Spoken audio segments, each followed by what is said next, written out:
Ashay, grand rising to the tribe. I hope all is well. This is your girl, Empress Goddess, the sweet peach with the Georgia peach with the sweet meat. Well, of course, I am sweet if I ever say no sweet peach, baby. Anyway, my loves, I thought I was gonna have to postpone due to bad weather, but it looks like it's clearing up. Then I was trying to get in touch with CG. I didn't get no answer, but then he called me back. Well, he texted me back. If y'all was in the last video, he messaged me back and asked me was we still on. And I told him, well, what the situation was here. So he said, well, do you think intuitively? Oh, wow. That's deep. He deep. That's what I'm talking about. Like-minded individuals. And I don't want to let y'all down. I hope y'all don't let me down. I'm looking forward to this. I feel like it's going to be a great session. But until 3 o'clock, I'm going to play some of this inner Christianity. Chapter 1, The Threads of a Hidden Teaching. No one has ever written a definitive history of inner Christianity. Perhaps no one can. Unlike outer history, its principal deeds lie not in wars or battles or political upheavals, but in the souls of seekers, far from the noise of the world. Even so, it would be wrong to say that this tradition is cut off completely from the life of great events. Time and again, it has made its presence felt in Western civilization, sometimes taking center stage, more often standing in the background. Before examining the teachings of inner Christianity, it would be helpful to trace some of its strands from the earliest times to the present, focusing on those likely to have the most interest and meaning today. The Secret Gospel. In 1958, Morton Smith made the kind of discovery every scholar dreams of. While researching manuscripts at Mar Saba, a great Eastern Orthodox monastery near Jerusalem, he was perusing an otherwise unremarkable volume. In it, he found copied by hand a letter of the Most Holy Clement, author of the Stromates, written to one Theodore. Smith gaped in... Well, my love, y'all don't have too much longer to wait. He's finna get ready to hop up here. He's getting ready to hop on. Incredulously at the text before him. The Most Holy Clement was Clement of Alexandria, circa 150 to circa 215, one of the earliest and greatest of the Church Fathers. No letters of his were known to have survived. Smith was even more amazed by what Clement's letter said, that in addition to the familiar Gospel of Mark, there was another secret gospel which Mark had written in Alexandria for the use of those being perfected, and which would lead the hearers into the innermost sanctuary of that truth hidden by the seven veils. Clement's letter quotes a passage from this gospel, which tells of the resurrection of a young man not unlike Lazarus. 6 days after being raised from the dead, the young man comes to Jesus, wearing a linen cloth over his naked body. Jesus spends the whole night with him, teaching him the mystery of the kingdom of God. What this mystery was, we do not know. The text breaks off in mid-page. After devoting several years of research to this letter, Smith, by then a professor at Columbia University, came to conclude that it had indeed been originally written by Clement, although the Mar Saba copy had been made in the 18th century. Even more astonishingly, he discovered that the passage about the initiation of the young man fit perfectly into the standard text of Mark, after what in the standard version is chapter 10, verse 32. You got my Smith suggested that the passage that Clement set down was not a... You got my message quick, didn't you, love? I just messaged you on over there on your channel. I tried to get in touch with Squid because he's supposed to be coming over. I thought I was gonna have to postpone it because we getting ready to have some bad weather. We got a hurricane out here on the coast.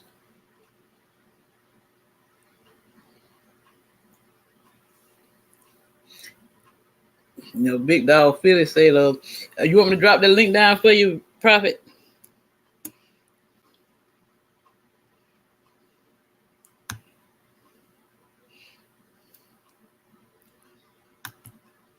I know. That's why I told CG because I messaged him and I said, well, I don't. First, I couldn't get in touch with him. So he said, well, he messaged me and said, we still on for 3 o'clock, right? Well, he said in 30 more minutes. I said, well, I don't know, because we could get some bad lightning and bad thunder. And he said, well, do you think intuitively it would be good for you to postpone it? And I said, well, I got a few people that's kind of looking forward to the day, and I really hate to disappoint them. So he just hit me back and said he was getting ready to hop up here. So I'm gonna drop the link down in the chat. I know you was ready for it because I was so excited. I've been waiting. He said he on here. Where you at? He just messaged me somebody he on. Hold on a minute. Let me see what's going on with him. He got KB on there.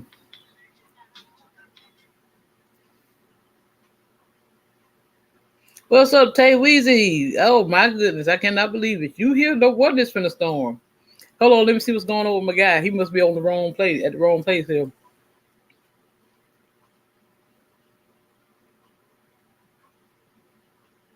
I don't see you. I'm on StreamYard.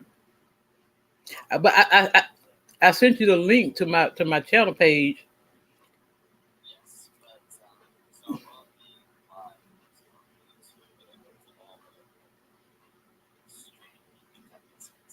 I'm trying to figure out how the world that happened. Oh, maybe because I don't know. Come on, I don't know how that works. Go if you're on YouTube, just go. I guess scroll down until you see where I'm live and then join the chat. You know what I'm talking about? Yeah, just type in and then I drop the link down in the chat. Yeah, just you know how you go to the home page there and see who's live and everything like that.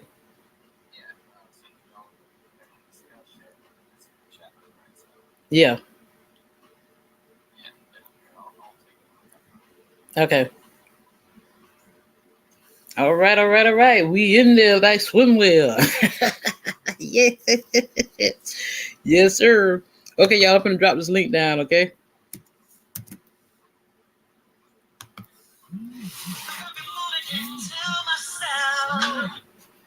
I don't give a damn who called today. I'm gonna turn this motherfucker off. Shit. I ain't got time.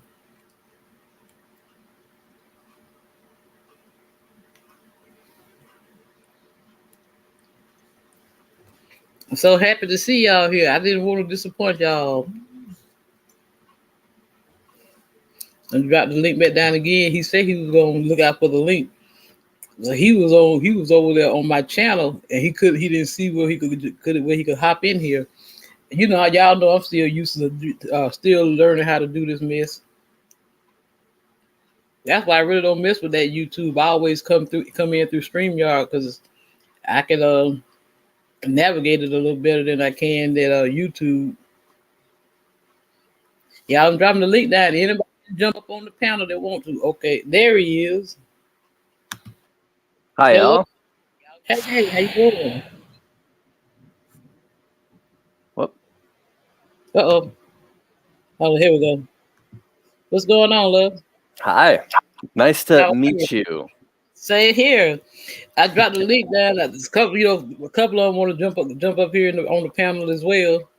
I'm trying to drop the link down there again. See, Prophet said he was waiting for today. That's why I didn't want to, disappoint them. Excited to be So here. I'm glad you're here. I'm really excited. Let me turn some lights on in here.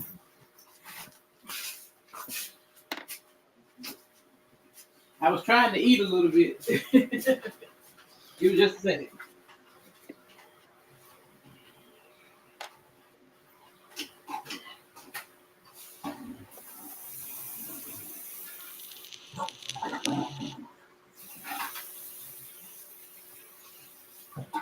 Okay. Yeah, it looks like it's trying to clear up a little bit now. Doesn't hurt to be precautious. Yeah, I know, right? Prophet. Tay, Prophet, there he is right there. Tay, you want to jump up here? I'm gonna drop another link down there if you want to. This is like whatever y'all want to ask him, you ask him. He'll answer it. But you know what I really want y'all, what I want you to explain to them? Since we're in the middle of this Mercury retrograde, can we talk about that a little bit? Ooh. Well, I should say that astrology isn't necessarily the technical end of things isn't my best caveat. I'm more familiar with its context in different discussions.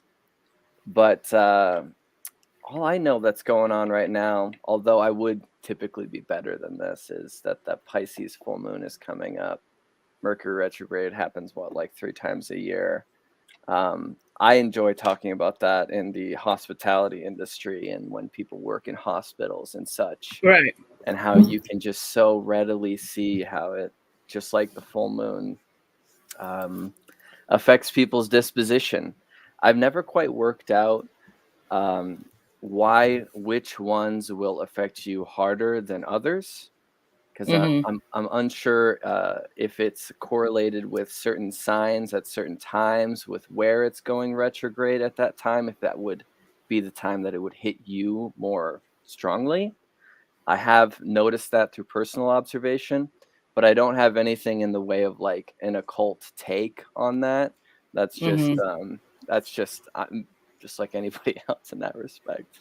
I do pay Okay. attention to that though. Well, I know because you did a talk on astrology, so I wondered if you maybe know anything. Well, Which I know.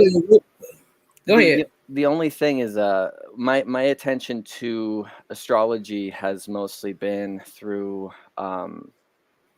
that astrotheology, which is just Right. understanding it through religion, and then the history of it, so then the ideas of it, but never quite the technical. Like it's still an aspiration for me to be able to look up into the night sky and to be like, that's Draco, that's Right. See, I got my people coming in. Thank you. I'm going to drop the link down now. Y'all welcome to jump up here and ask anything you want now. I didn't want to let y'all down. We were getting ready to have some bad weather, but I decided we'll go ahead and go with it. We'll roll with it. Okay, I ain't mean to cut you off. Go ahead, Slug. Oh, no, that's all really. I mean, I don't have too much to add. I wouldn't stand at the podium of an astrologer with what I could bring to that conversation. But when it comes to the history of astrology, or when it comes to the implications in spiritual traditions via astrology, Right. that's where my cup of tea, tends to lie. Okay. Well, I know Natural here. She wanted to know something about what was it? Do you know like the compatibilities? As far as with the zodiac signs and different things like that. Yeah, I did see that you mentioned that. So that probably would warrant a terribly long conversation, or a terribly long session, because it's just as easy as, if you just want to talk about sun signs, and that session could be done in about 10 minutes. Right. But as soon as you're talking about the greater fold of the 12 planets and the houses in compatibility, then you're talking about complexity, if and maybes everywhere. So a caveat of that one as well, something of personal experience I want to bring to somebody who's investigating astrology. At some point, I had worked out a calculation with incompatibility when I was younger. Right. And I thought that it could be the answer to finding that one, you see. And I had it all worked out, down to all the planets. I had all the birth times. I had like contenders at the time. Right. And that's not to make me look like a boss. It was just a very fortunate boon in my life at that time, I guess. And what I learned is everything checked out. Everything across the board, everything checked out. It was very powerful to see how all these compatibilities checked out. But here's something you can't account for. The astrological signs are the tools for the soul or the person. Right. You, regardless of all these signs, you cannot verify through astrology what somebody is going to do with these attributes, if that makes sense. The quality of the individual and who's using these tools that they've been given by birth is something that is uncharted, if you get my drift. Right. So although we can ascertain and get a lot from the signs, there's a trump card to be played when it comes to compatibility, and that is, I guess, soul level. Who is this person? How far in their maturation of this cycle are they in? Right. Because yeah, that went real sour when I bet in on that one. So. Well, see, I know who was. I think it was the bomb mom. She said she wanted to know what I think it was the compatibility between the Scorpio and the Aries. If I'm not mistaken, and you're Aries, so it could. Yeah, I am. Well, here's the thing that makes me a weird one. Although I am Aries, I have the rest of my chart has no fire and no air. It's all water and earth. It's a lot of Pisces and Cancer. I got some Scorpio. I got Capricorn and Taurus. So I am not an atypical Aries because everything else is well, more soupy I'm in that way. I'm a Capricorn sun, Taurus moon, Leo rising, and Saturn. But I'm also a grand trine in fire and in air. My north node is Scorpio, south node Taurus, There you go. Sagittarius. See, I studied my birth chart, so I know a lot of those things, But I mean, I'm trying to get these knuckleheads to get their birth chart so they can get into it. Because I mean, I tell you, that birth chart is deep. It's real deep. As a tool of self-discovery and as a tool of self-reflection, right? And also as a tool of reflection. So, like what I mean, or projection. So you don't want to ever assume that because this person is this, then they're like that. But it clues you in. But you learn that in time. So it gives you the subtleties. It gives you a good way of reading people. And some signs are going to become so much easier for you to like, oh, that's it. Through intuition, through what you've learned. I've often reflected on, the potential capacity to group people together based off of signs as well. And not necessarily just in compatibility, but also in work environments. I think that could be something that could be very powerful if properly utilized with its, I mean, but what I noticed? I noticed once I got into reading my birth chart and everything, that a lot of things that went on in my life was like in my chart. It was like you wonder why you went through certain cycles, and it's like it was all in there. I noticed I got a bunch of Aries in here in this building today. Everybody talking about Aries. Property is an Aries as well. All y'all Aries in here. I'm an Aries. I have Lilith, Jupiter, MC, and Cryon in Aries. That's a lot. That's more than me. Yeah, tell me. So break that down for me. What you think about that? About that aspect? I wouldn't care to go that heavy.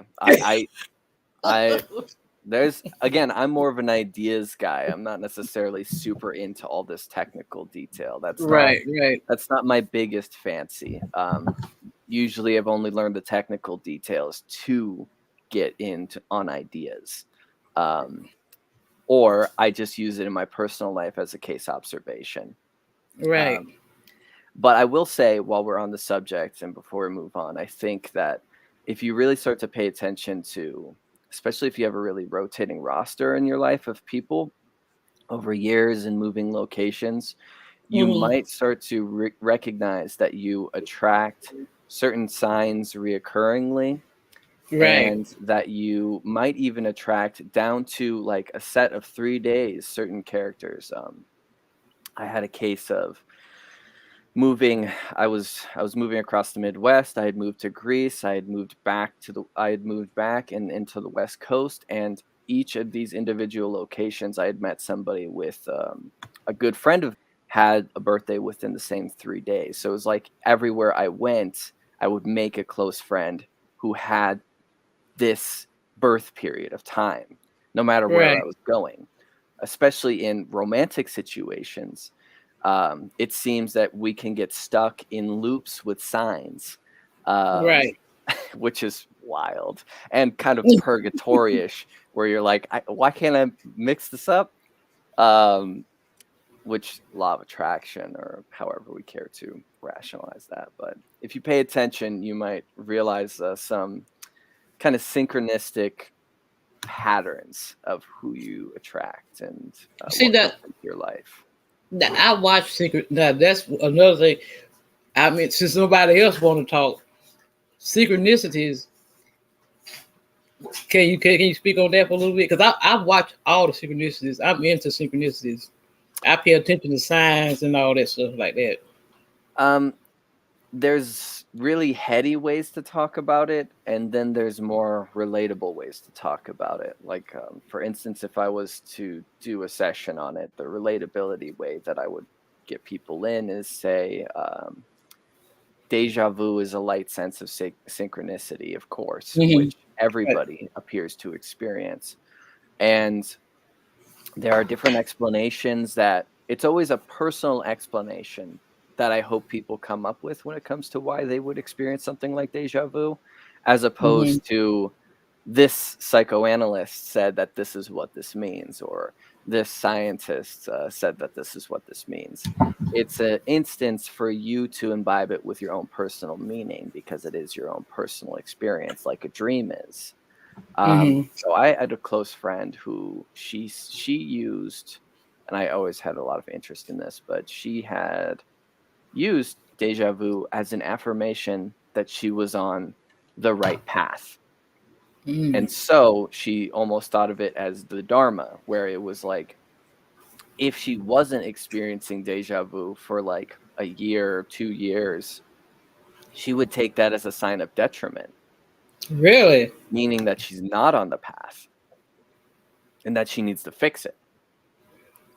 And I thought that was very interesting, because that's her imbibing it with significant meaning that I haven't heard before. And in which case I find that better than most cases, right? Because usually we just wave it off. Deja vu, Right. the brain misfiring, it's not getting across the cerebral cortex, whatever. But then, of course, the trippy way to talk about it is just to get into Jungian psychology, the subconscious. And it's and in his papers, it was always that these true synchronicities happen in a way that makes reality seem non-causal. And what that means is that we think everything runs in a line. This happened, and this happened, and this happened, chronological order. Synchronicities imply that things are non-causal, that there's something that supersedes the fourth dimension, per se. Right. Supersedes the law of causation, which seems utterly fundamental to our existence that we're aware of. So in which case, synchronicities can play a very boundary dissolving role in how we try to contextualize the world. As kind of like a show of something wonderful, significantly beyond what we know. Right. Which I'm always a fan of that. Well, because I'm a big fan of that, because I mean, I know how you feel about, about God and everything. Because I do believe in source. I believe in that. But I always knew, and I'm a PK, okay, but I've always known from a child that there was just something more deeper to the Bible than what was really being taught to us. I put it like that. There's a lot to go into there. I mean, hey, look, that's why you're here. You're here to, look, do your thing, man. Do your thing. Do it. If we want to talk about the Bible for a bit. Okay.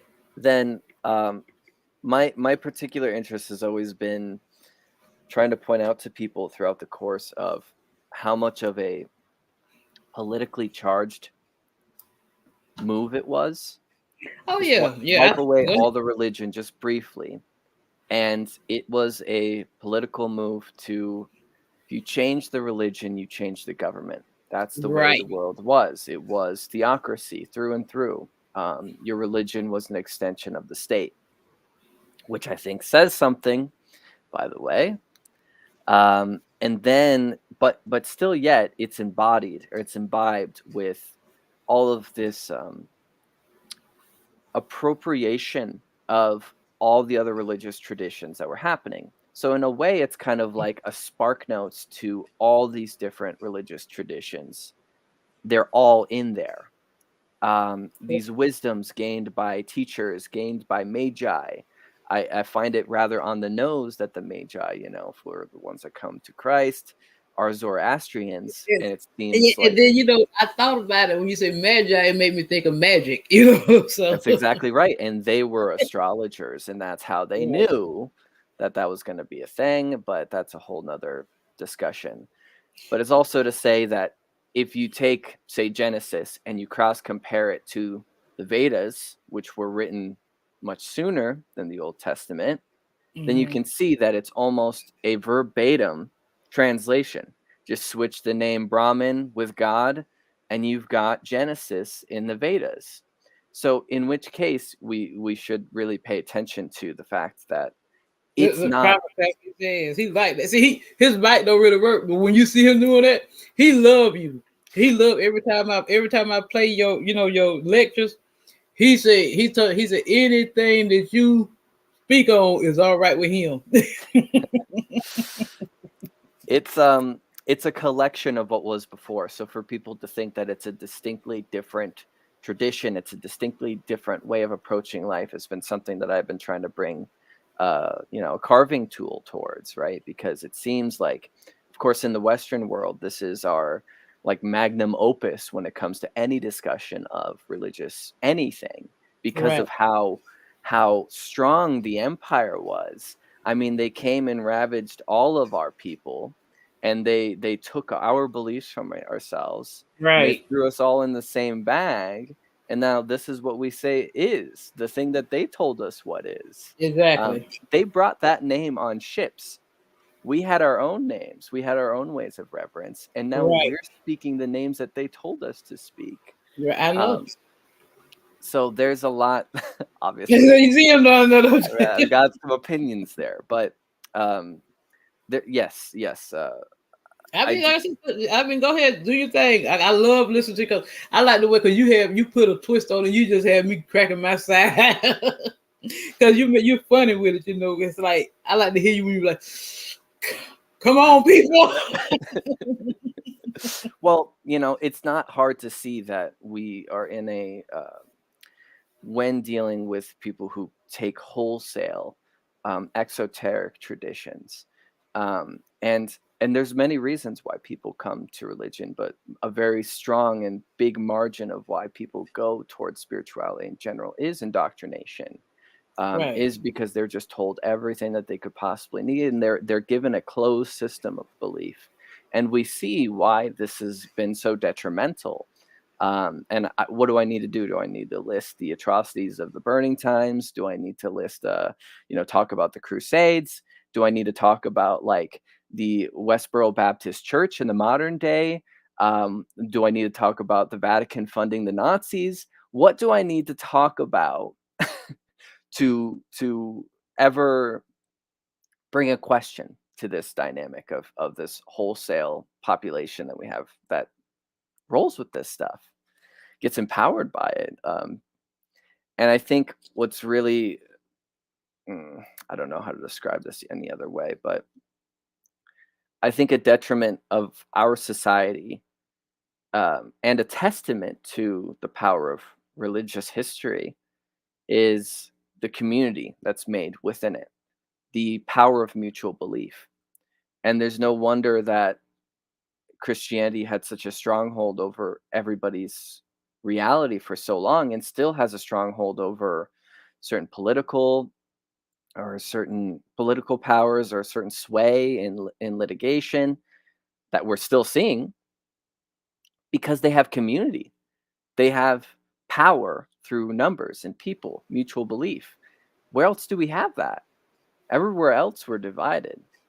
And it's not to say, hey, everybody join the band camp, but it's also to say that, like, we, of course, nobody stands a chance. this is we lack unity in any form in this regard. So how do we ever hope to represent ourselves if we're always alone? That's a bit of a somber note, but Hey, look, I totally agree. I said it too that when King James wrote that Bible, it was a political tool.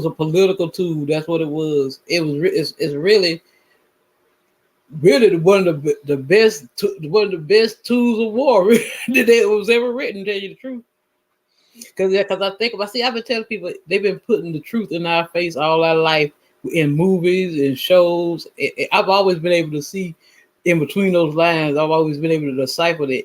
I had said many years ago, if I started getting into all of this, that I used to say, there's underlying truth in every movie that I've ever seen, and people look at me like I'm crazy, just like with what was that Enemy of the State with Will Smith.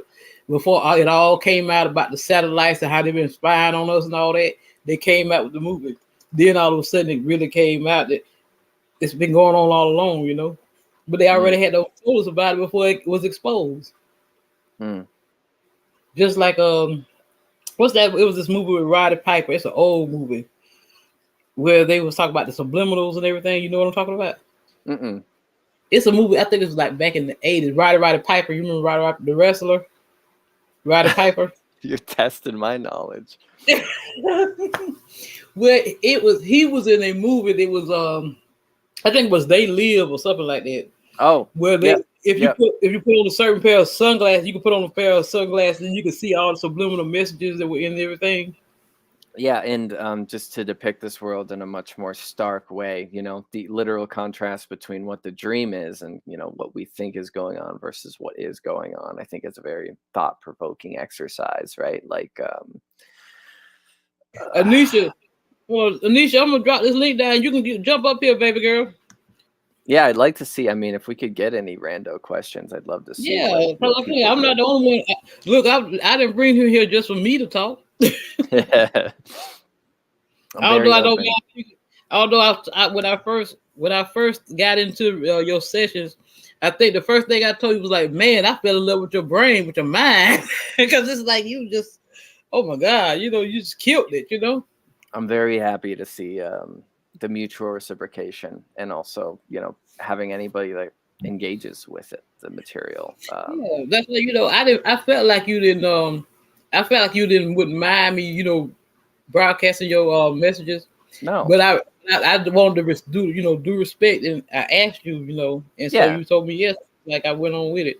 Yeah. See, Anisha, I just dropped that link down there. Hop up here. I'm gonna drop. What's up, Sun Kiss, my love?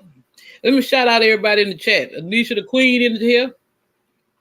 Got Sun Kiss in the house. See, we got in here. Prophet Levi, of course. I don't know where Squid at. Prophet. He's supposed to be here. Napatoro. Tay Weezy. I like to shout everybody out. Live Wu-Tang Clan. The Bomb Mom. Peace and blessings to you all. I appreciate y'all being here. All right, love, go ahead.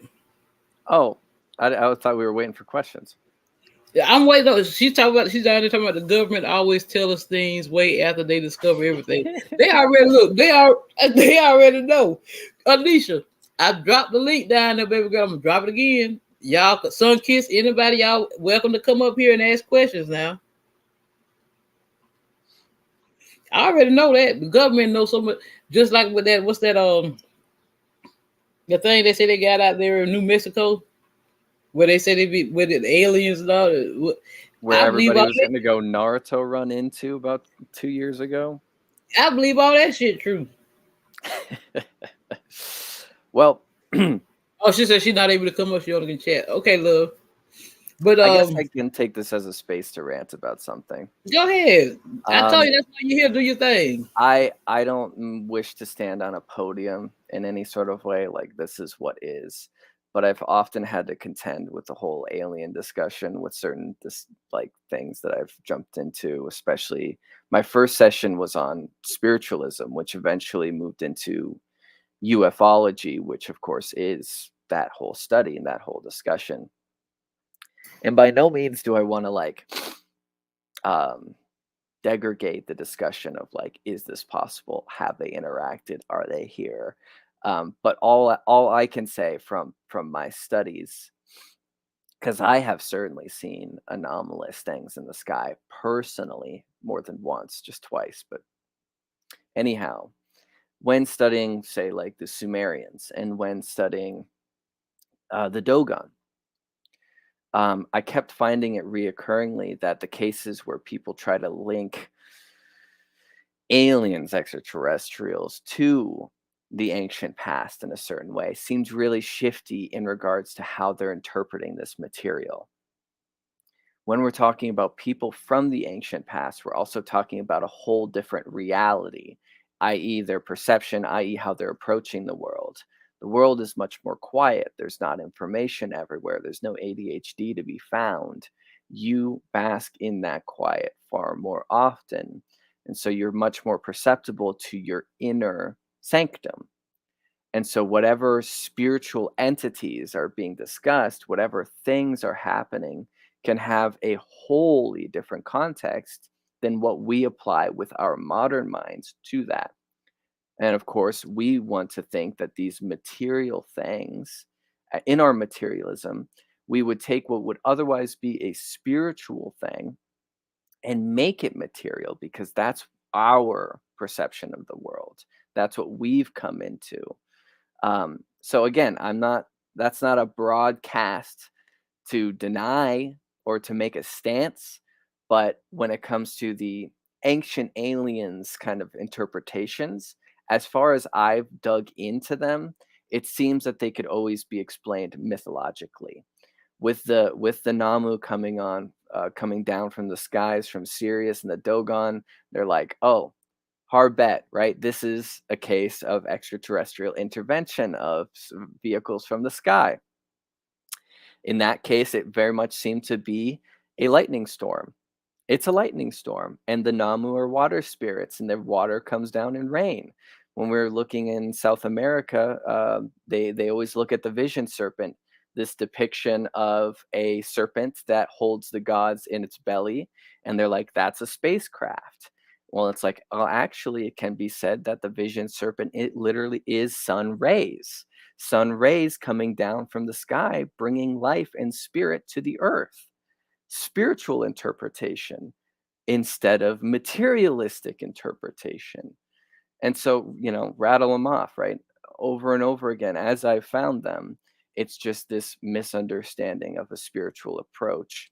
And to be able to say that in both these cases, to be able to say that the holy things are here, that there are spiritual faculties beyond us that we don't care to pay attention to here. And in our misinterpretation of that, we have to make everything in our whole curiosity and wonderment about what's going on out there and how they've intervened down here, as if we need that. I don't know. I don't know. I don't. I don't. Again, I have to hedge the whole time. I'm not digging my We foot got too down. much to ponder now. Okay, what's your take on I say what I'm gonna say here, the twin flame thing? Oh man, see, so many of these questions, especially with the astrology question earlier, as we were diving through that, my head always just goes to the ideas again. So, like, if twin flames are a thing, what does that mean? And also, how do both these discussions, i.e., astrology, twin flames, whatever, what does that say about fate and causality, right? Because that would seem to say that there's something happening on the back end of our like manifested existence, um, which is maybe what, like, before I was born, I was in a like a liminal state, and there were decisions made in that state before I was born, the pre-birth place, let's just say. And that there I was with other people, and there I was like helping to make decisions about what would happen.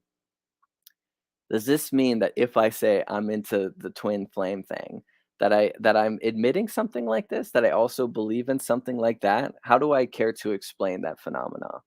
And not to say that we have to, but on the personal level, I certainly see what it's on about.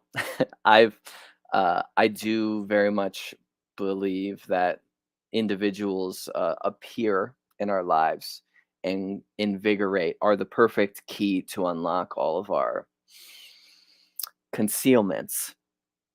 Um, and I think that's a tremendous tool towards awakening, I guess, just What, that, maturation. the mirroring effect? That's what you mean? Yes, I think maturation in the sense of like a twin flame can go really one of two ways, right? But since it's a flame, it will tend to burn. So the Right. burn is going to be in enthusiasm or later in detriment, which both bring gifts of maturation, both bring gifts of adding more depth to your story. And so it always means something, provided that you make it mean something. But I'm always interested in like how, if ever, could we explain it's happening? Okay. It's like it's also with the soulmate as far as like, well, I know we have many soulmates, right? As far as like, it's like you don't, when they say you only have one twin flame, but you Mhm. have many soulmates, but you have like, like the lower soulmates, you have the higher level soulmates. Kind of break that down for us, please.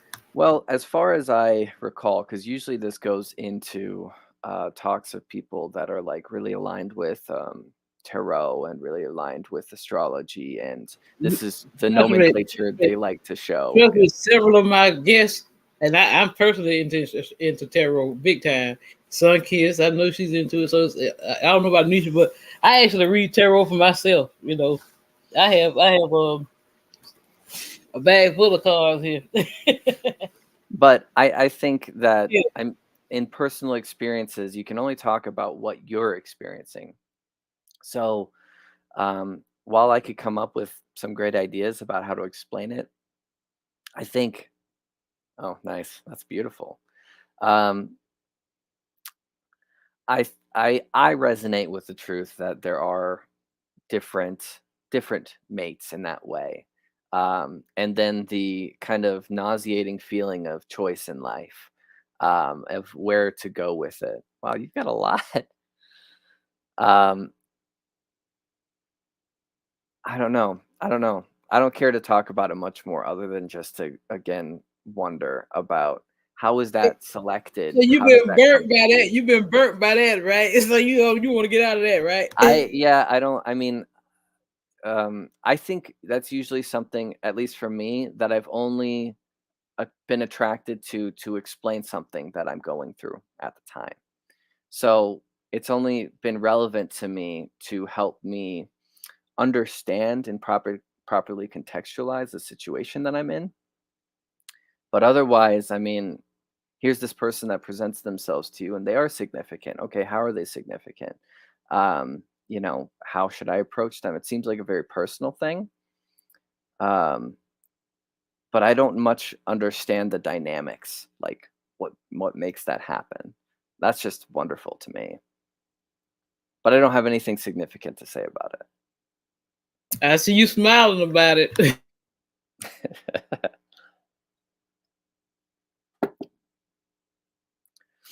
Let's see, did we get any more? Did we Family, get y'all got any more questions down there? Type it in. Sun Kiss, you got anything you want to ask? Just type it in the chat there.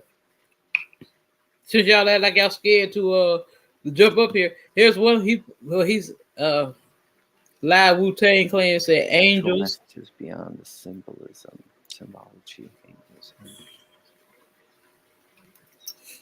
I mean, that's poetry. Yeah, yeah. The angels thing is really fascinating as well. Let's see. Prophet, you have anything you want to ask? I don't. I think Prophet was like interested in that snake session that you did on the snakes on the worship of snake Yeah, worship. I've only been digging more into that recently. It's not been because I'm doing a part two, but it's with all my research. It keeps bringing me back to it in this recent discussion I'm going on. So the next session I'm doing is on. I'll get back to that question, but I do want to talk about this. Um, The next session that I'm getting onto is prana and chi. And of course, that discussion leads to the kundalini, which is something that I tried to not comment too heavily on in the early course. And so, yet again, here comes the snake, which in this case, it came up in that last session on the Dharma and the way as well, because what is the snake doing? It's meandering. It is the path. It goes left and it goes right in its movement in order to go forward. So this is what? The heartbeat. Spinal This cord, is right? the way of the soul. Sorry, what was that?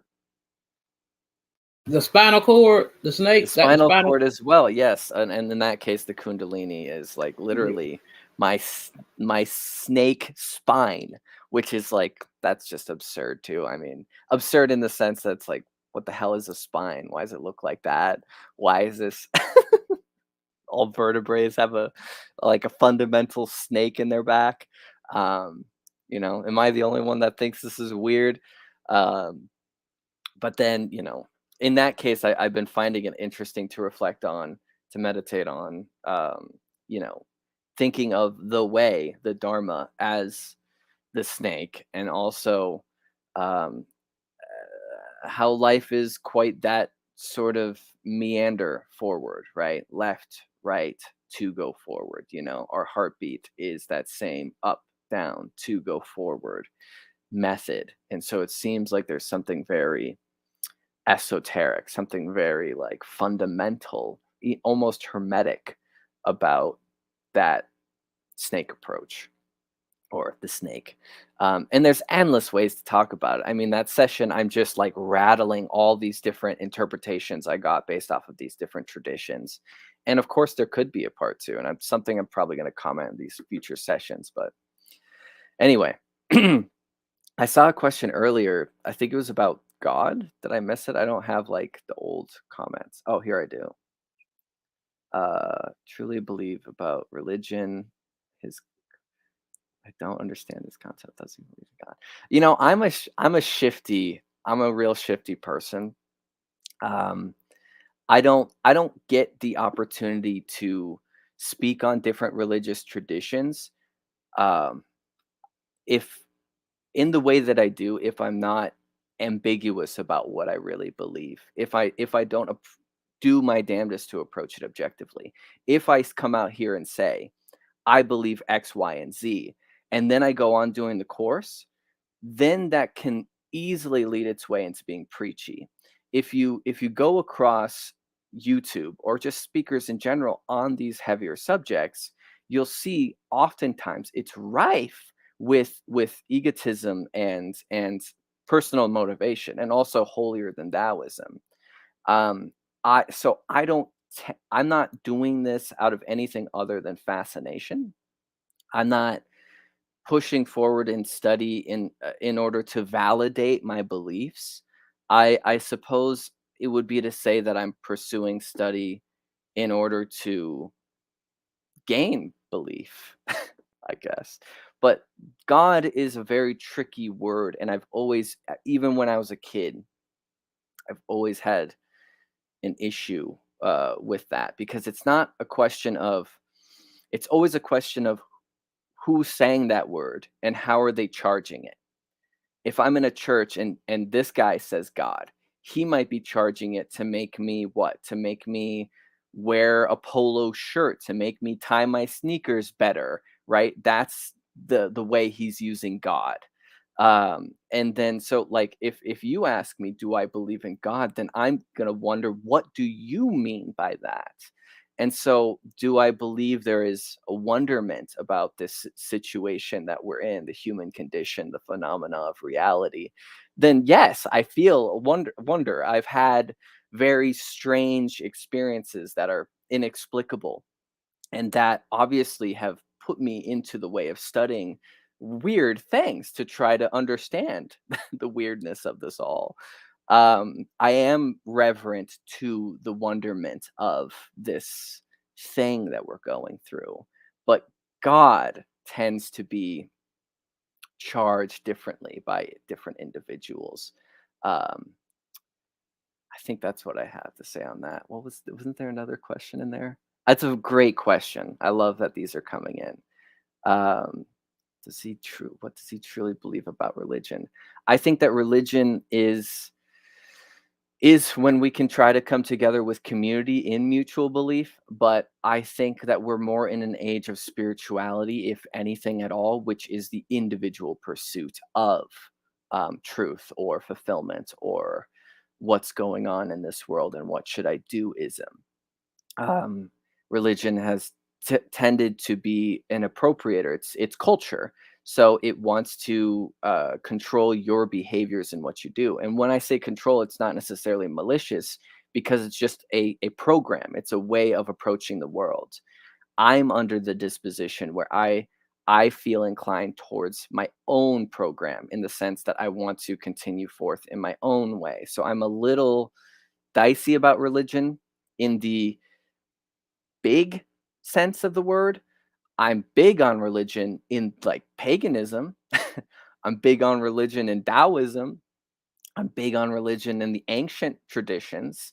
But when it comes to the bulk of the modern traditions, I'm not so big on religion. And I don't want to spend that time ranting in that category. Okay. You I'm know, fascinated by it all, though. well, yeah, I like you. Like I said, I've always known there was something deeper, and I'm fascinated because it's like that's why I always say, I feel like we're all connected. We're all one, a collective consciousness, and that's why we were all put. And I believe on in that soul path, your soul purpose, and everything, and meeting your tribe. And I feel like everyone that I met here on YouTube was. I don't believe in coincidence at all. We were all meant to meet one another for a Mm, reason. mm, Now that's my belief. mm. Bait. Also, like attracts like, right? Things naturally will shift their way into it. It always makes me think of that Plinko board, where it's Mhm. just this big Plinko board and it all kind of just works its way towards like and like, ideally. But I mean, gosh, anyway, we get 506 every day. The only reason it stuck to my attention is because my birth month and day. I don't have anything to say about that. Numerology is a thing that I've yet to go into as well on the course, but I think just that feeling that it gets when you have that kind of synchronistic thing, it's like Mhm. reality tends to like something poked a hole in reality, and you're like, what the hell, you know? Well, Uh, I see synchronicities all day, like 10, 10, 12, 12, 1, 1, 1, 11, all day long.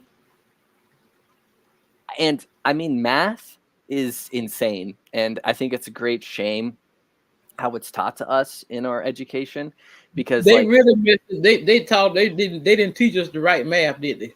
well it's like okay, your approach is arithmetic and then you get into the Pythagorean theorem. It's like, okay, who's Pythagoras, you know? Why is he making this theorem? What's that on about? The significance of like the fact that math is a tool to understand what is going on. What is this? And that it was ultimately come to out of a sort of reverence of learning what reality is. And then it just went through entropy. And now we have trigonometry, we have calculus, we've got these equations attempting a theory of everything. It's insane. Would But that there's be no, like sacred geometry? oh, yes. Yeah. I mean, what is nature doing? Why is this flower fractal forming this way? These patterns of creating form in the world. There's more than enough beauty in that, and I don't want to ever, even if I do a session on these things and I allow myself this deep dive specifically on sacred geometry and numerology, which are things I've dug into, but I haven't done. When I do my research for a session, I get compulsive about it. It needs to be thorough before I comment on it.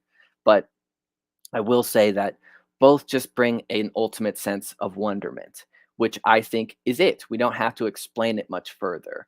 What is it doing and what is it saying to me on an intuitive level? Or can I just simply allow this feeling of synchronicity and not have to pigeonhole it into reason?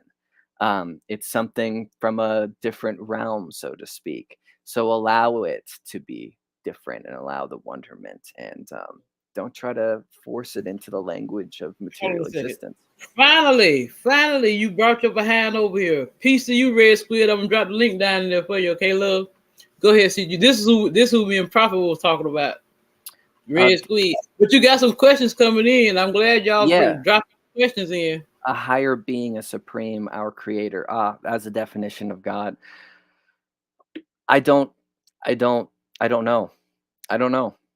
A higher being, okay. Being, like where, in the sense of like a spiritual being, then yes, there is certainly higher feelings. Creator, I wonder, I wonder if it's external. And what I mean by that is definitely not I am God in like the ego sense.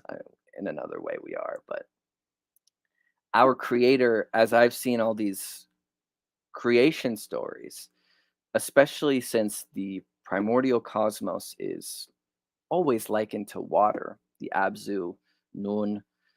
I just can't help but continuously see in these different creation stories, even as it was in Genesis, waters that's shown on the face of the deep, it's amniotic fluid. It's your birth. You were created and you are, well, you were created by the creators. And then you can subsequently become what creates. So the creator is a very shifty, that's a very shifty subject because it's just been within so many traditions and different ways of association that I find it really hard to talk about without being somewhat confounded as to what I'm talking about. Okay. I hope I'm not skipping over anything. I think you're I'm gonna the highlight some questions here that you. It's some drop down in there. They starting to bring them, drop them in there. Do we think we are created good, but this world shows us evil, leading us to need to be guided, or can we truly guide ourselves without true guidance? I have often wondered if I was left, or anyone was really left without any indoctrination, without any culture, in enculturement, and what they would naturally become, like I guess kind of the reset button, where no language, no ideas, what would organically come from that? Would fundamental instincts and urges come through? Would this group of people who have no indoctrination ultimately come up with a system of governance and spirituality organically? That's, I think, a fascinating point. I mean, the interpretation of evil is a very layered discussion. I did very much enjoy the interpretation of evil as in like the Kabbalists said that it's not that anybody has evil in them. It's just evil things happen when we're not on the way. So those who have turned away from self-awareness, who have turned away from compassion towards others, that's gained through self-awareness because they are you and you recognize that they are an entity that is like you outside of you. Um, then that's, I think, a good, I enjoy that interpretation of evil in the sense that it just happens when we are not ourselves, which is not necessarily supposed to be, but we're free to do it. And it's a very soft interpretation of evil, as opposed to, we all know other interpretations of evil, and I'm not so big on that. I think that we're born in every kind of way that this universe provides. I mean, it's light, it's dark, it's windy, it's cold, it's green, it's yellow. I think we have all those things in us. And so I don't necessarily think evil or misstep or having mistakes is a misguidance of our person. I don't think it's an abomination of our person. Um, I, I I don't think it's necessarily something that we can ever be rid of. We have harmony and chaos inside of us, and both of them serve a purpose. It's just a question of when we should put what where. When should we allow harmony? When should we allow things to be constant? And when should we throw some chaos in there and rip down a tower that doesn't deserve to be there anymore? Both of these things are going to be a guide for us and both benefit us. It's just to know when to use the tools.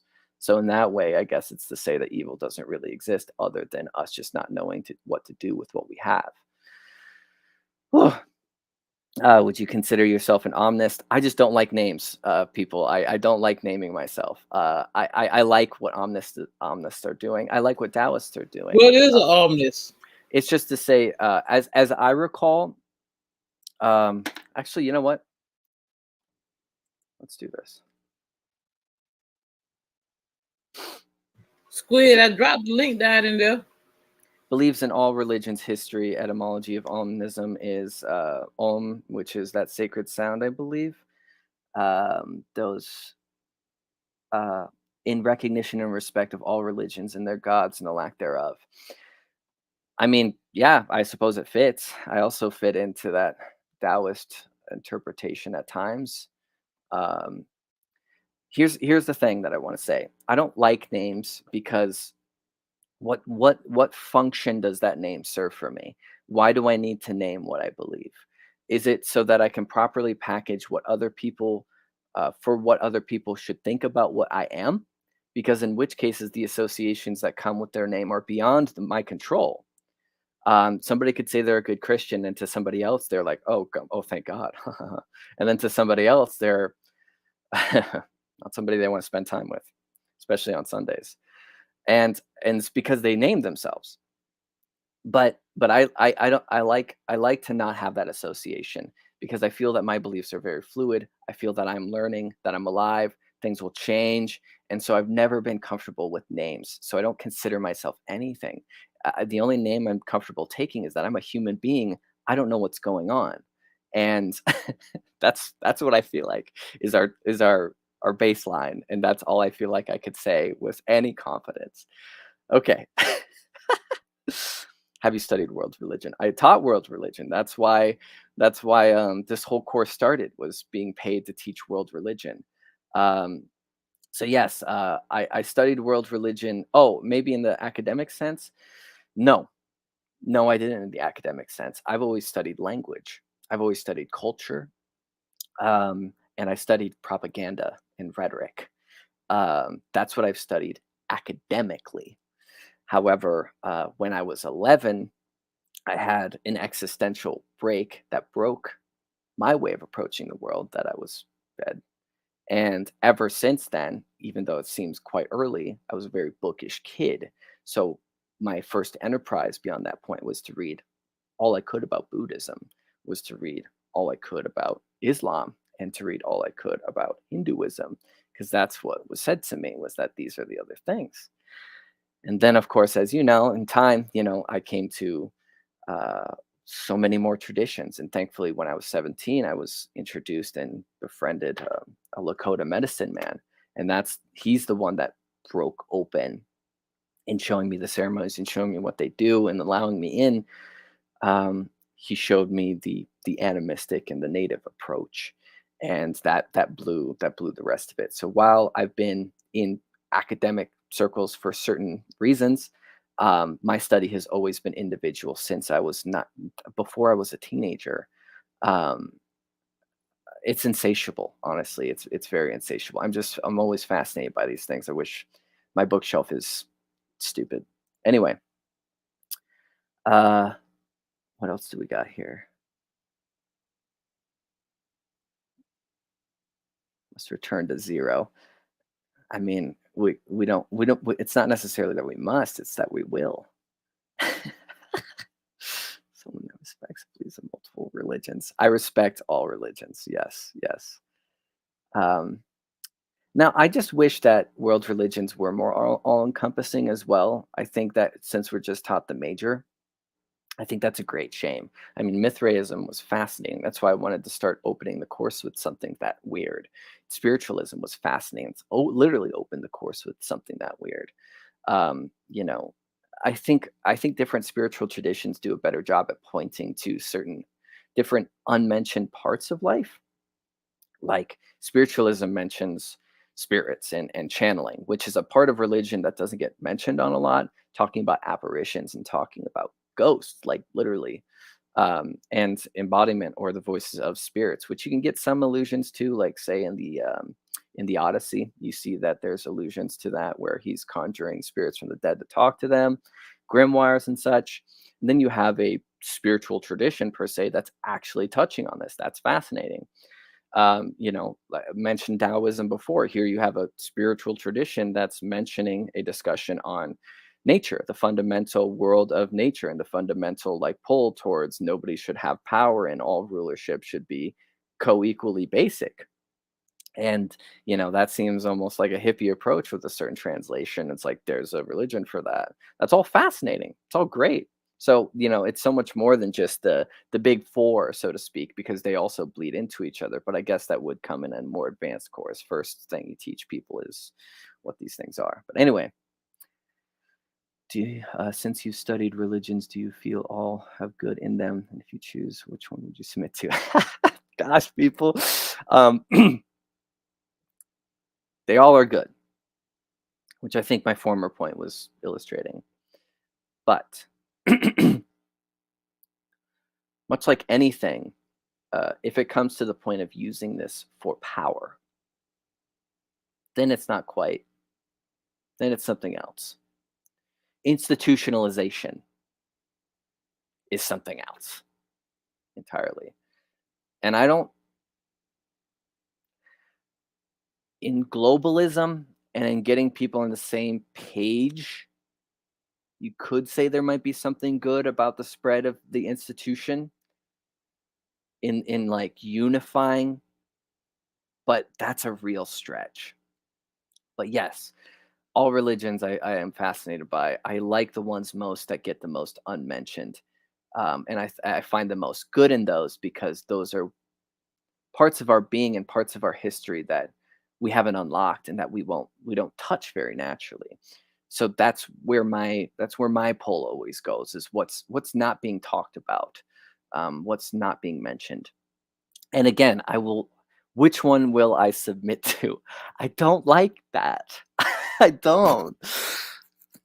It's been something that's followed me like over the years that they try. Names, okay, Omnism, Taoist. If you like, UU is great too. Unitarian Universalism, also very open. There's just a few principles and that's it.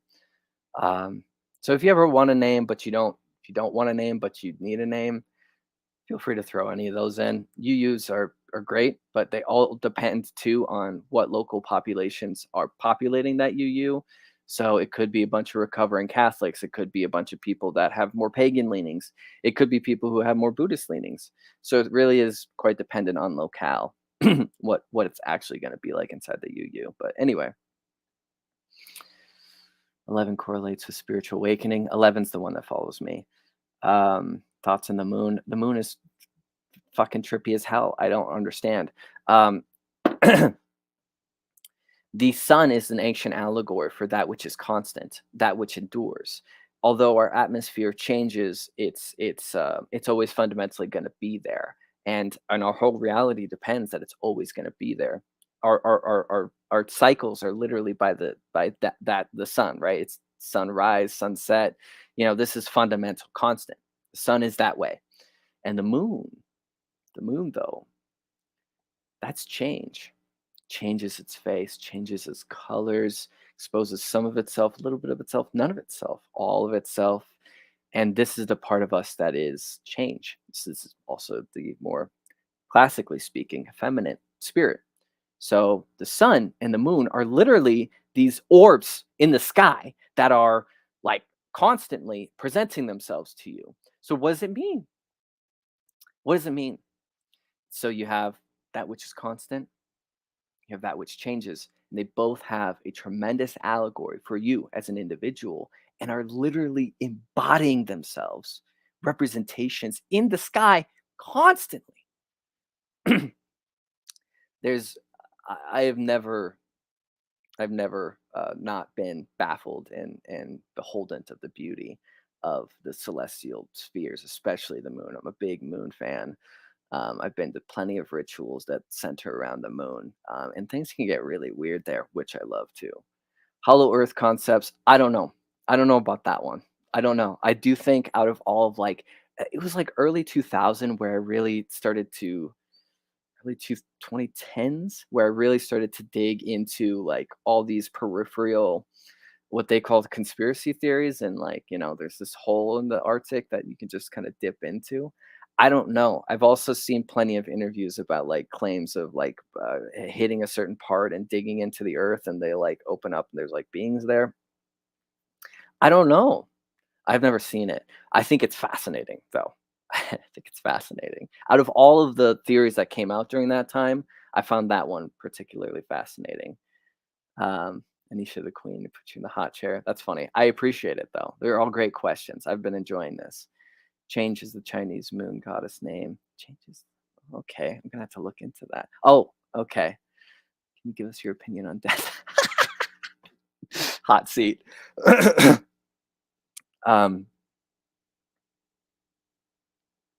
We never care to ask where we came from. If I am something to lose during death, where did I come from?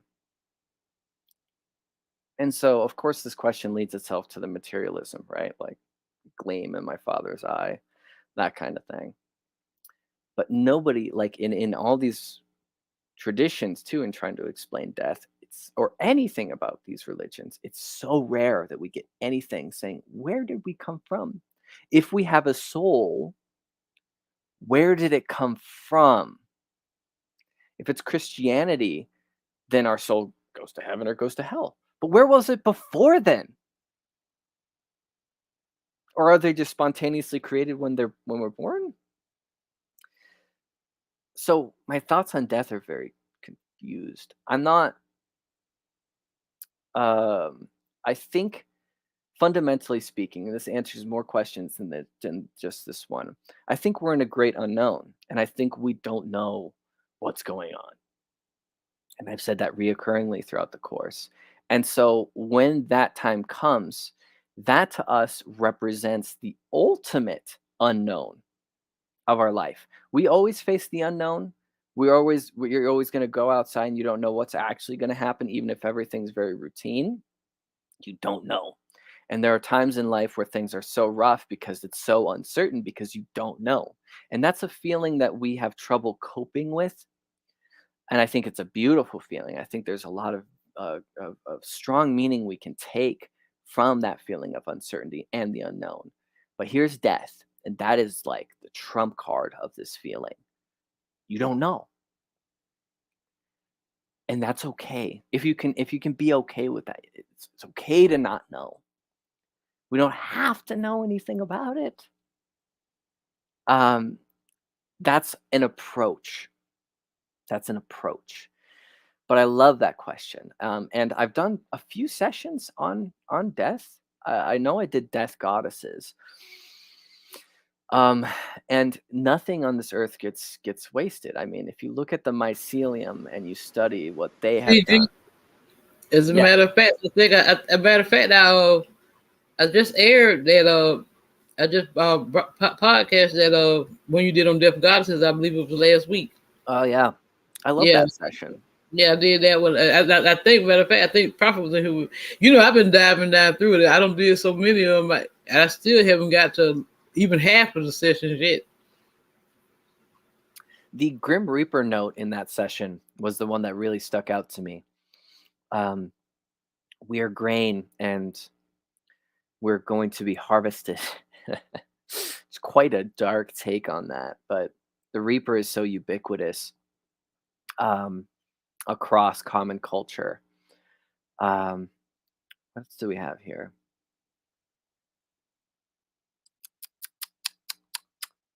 Being asked by, okay, what do you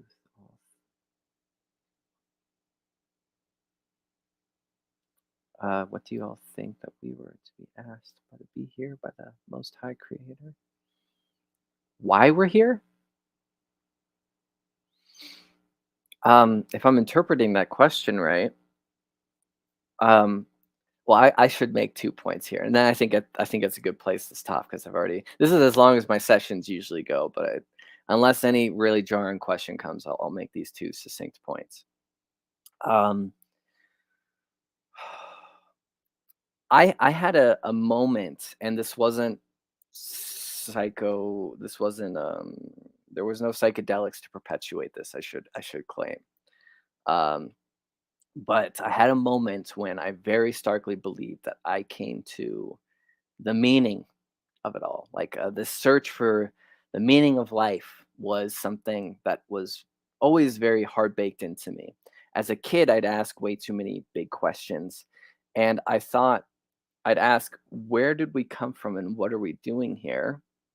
And the adults never had any good answers for me. And I thought that if we couldn't say where we came from, then how can we do anything at all? If we don't even have the most base of this whole operation, why do we have cars and all this stuff going on? Um, and then later I came to it. I felt like I'd realized it. And then I came out of my place like Zarathustra, thinking that the people were like ready for me to like say this thing that I unveiled about what's going on here. And they didn't give a shit. It's like when you have a dream and it's beautiful, you try to describe it to somebody, but they can't translate.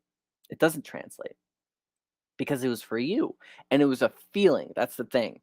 The reason, the purpose of existence, blah blah blah. It's not about the words. It's about the feeling that you feel comforted, that you feel understood, that you feel full, fulfilled, whole, holy, healthy, whole. So it's not about the words, it's about the feeling that solicits. And you can't translate that feeling, unfortunately. You can share it, but doesn't translate well because the words don't capture it well, which is dastardly tricky. And so that experience that I had made this answer to the question of why, like why would we be asked to be here? And based off of my take and what I experienced in this body of mine and this psyche of mine, is that we're just here to experience. There's nothing about what will be. It's not about what will cook up. It's about the show. So my purpose was fulfilled by being. There's nothing I need to do to earn purpose. It's already done. It's done and being done. So there's nothing to do per se. There's nothing, this great thing to achieve. And this sounds defeatist or even potentially like deflating, but it's really not. It's just to say life is about living. And I think that's what, like, of all the things that we could do, what have we done? We've done a great job. We've made absurd things. We've made what, like, etch a sketches, and we've made these great towers, and we've created things with wheels. I mean, isn't this a great show? Anyway, are there really dreams through, though, or our soul taking flight in many dimensions? I love that. I'm Dreams are my thesis, and it's the thing that I've been working with most outside of what how people know me in this course. Um, I don't know. All I know is that I love my dreams, and there's so many ways of explaining it. Personally, I have re-entered the same dream spaces reoccurringly throughout the years of my life. And each time I'm there, it's just in this particular space. Each time I'm there, it's just it's the same world, and I'm the same person, and I'm in a different part of my life there. But it's very mundane. There's nothing unreal about this dream space, and so it does seem very translatable based off of my own experiences for me to say that that is an alternative life, that that is an alternative realm. And by my experience, it would seem to at least hint towards that. And I'm I'm down. Like, sure. Um, I I don't want to say this is what dreams are, but yes, please go ahead with another question. I'll down for it. Um, I don't want to say what they are, but I do want to say what they're not. And what they're not is reductive. And what I mean by that is the scientific understanding and the push of what dreams are based off of just the materiality, the fleshiness, the corpse of our bodies. And that's it, just these electrical circuits and chemistry and misfiring of subconscious, blah, blah. That's what it's not. And that's the only thing that I'll take up a battle axe against. It's something so much more than that. What's your explanation of the wheels inside of wheels? Think of it as an allegory. Why? Why is it wheels inside of wheels? Well, what is reality? Reality is wheels inside of wheels.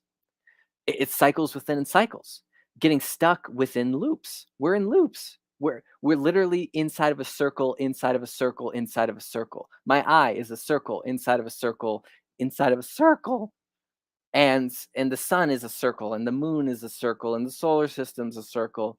How many things are circles? It's penetrative of everywhere.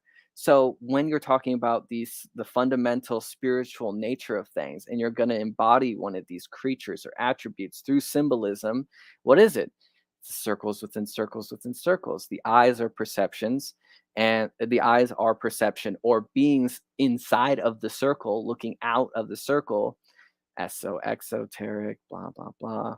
I think of those are the Oraphim, I believe. I think of them as like the most on the nose symbolism of the celestial hierarchy. Free will versus fate, destiny. I feel like there's no such thing as free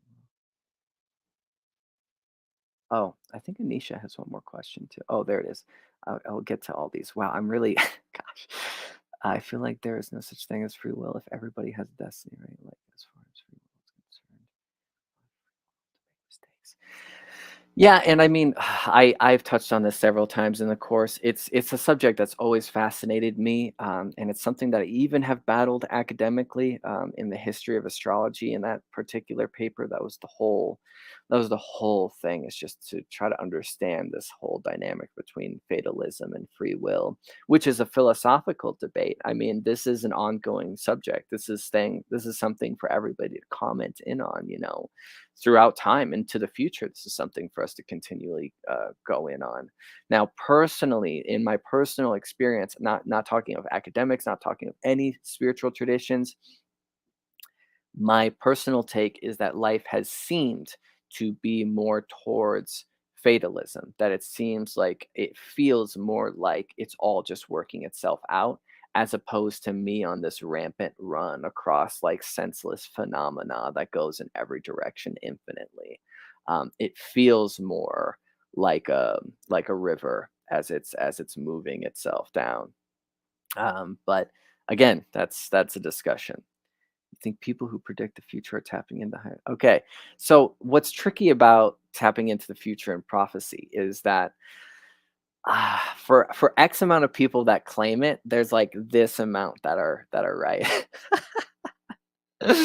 Now, I do believe that we can enter very peculiar states of mind that allow a sort of vision. And I have personally experienced this as well. I mean, in the communities that I've been in, this is something that people have attempted to exercise a lot, especially in certain pagan communities.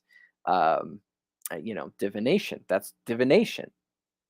And we had a lot of when I was a teacher briefly, a speaker at this commune. This was the reoccurring study, and I do believe that it's possible.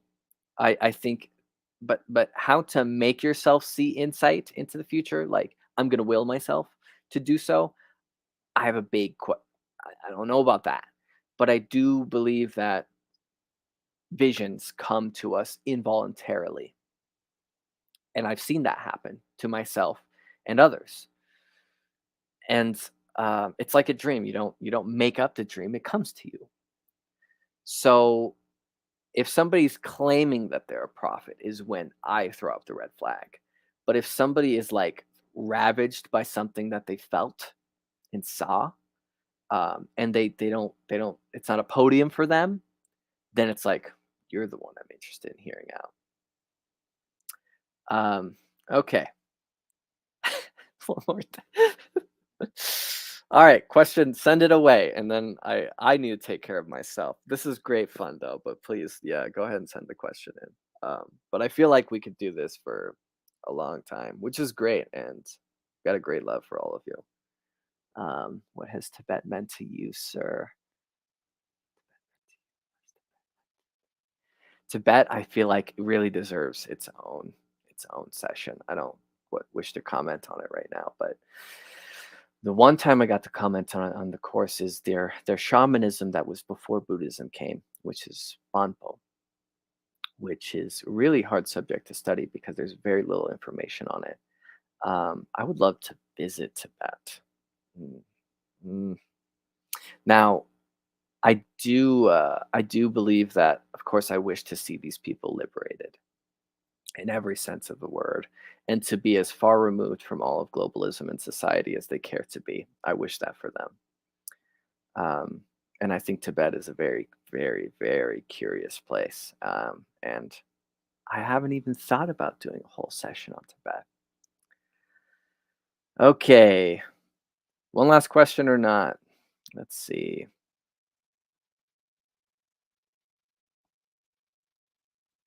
Wheels in the middle of wheels. I don't necessarily want to say that there's no free will as well, but that's a lot of fun. That's a lot of fun. I think we always have some sense of entropy as we continue in this world, so things will always get a little bit more saucy than we ever expect them to get. Things were simple, and it just keeps getting more and more convoluted, as we've been seeing. And so, who's to say that if things are set a certain way, that entropy doesn't have a hand to play in mixing things up in a way that we thought never possible? Anyhow. All right. Am I done? I think I'm released. I truly enjoyed it. Thank you for gracing us with your presence, my love. Yeah, of course. I love the questions. And if any of feel always with any of you to feel free to engage with what I do or to reach out. I mean, I'm on here right now because I was so graciously reached out to. So I'm very open to dialogue and whatever you care to bring. Yeah, I told him. I said he is such a down to earth guy. I first reached out to him on Facebook, and then we just kind of started exchanging conversations. So I said, one thing about me, I said I bring the truth because I am the truth. I don't lie about anything. But we got to do this again, baby, when you have another chance. Sure. That was a lot of fun. I feel like I've done a lot of exercise. I truly enjoyed it. I really did. That's why I kind of dropped, sat back and was listening. You was like, them questions was like firing in, boom, boom, boom, boom, and I was there here cracking my side. It's great. It's great. Well, thank you for bringing me on again, and I appreciate your time. Yeah. So when we get a chance, me and you can get together and we can set up another time where you can come on. Yeah. I'm open to it, and yes, it's also my favorite color as well.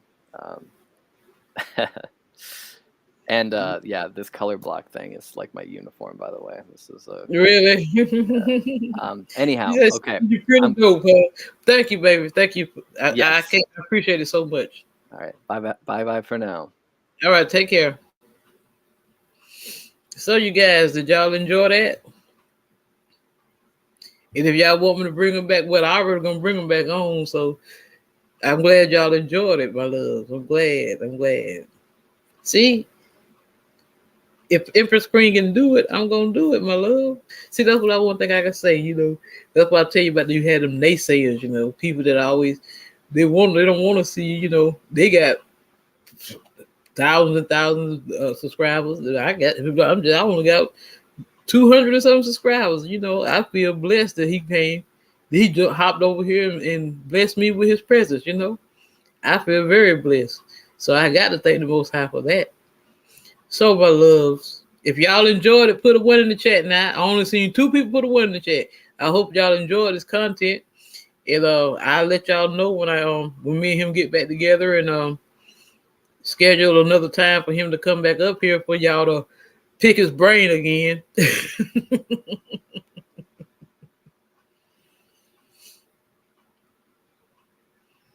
Prophet, what you talking about?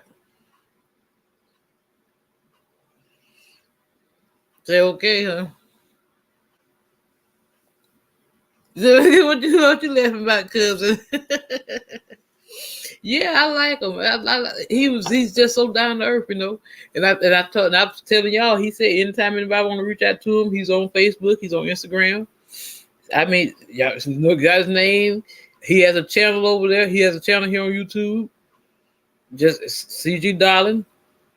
And all those spiritual studies courses that I'm always diving into, those are him. As a matter of fact, I will play one of his courses right now. How about that?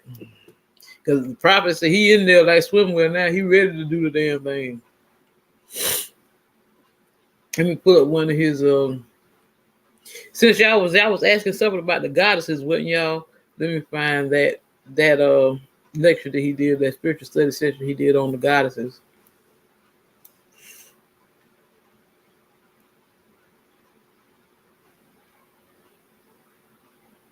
Dark goddesses. Here we go.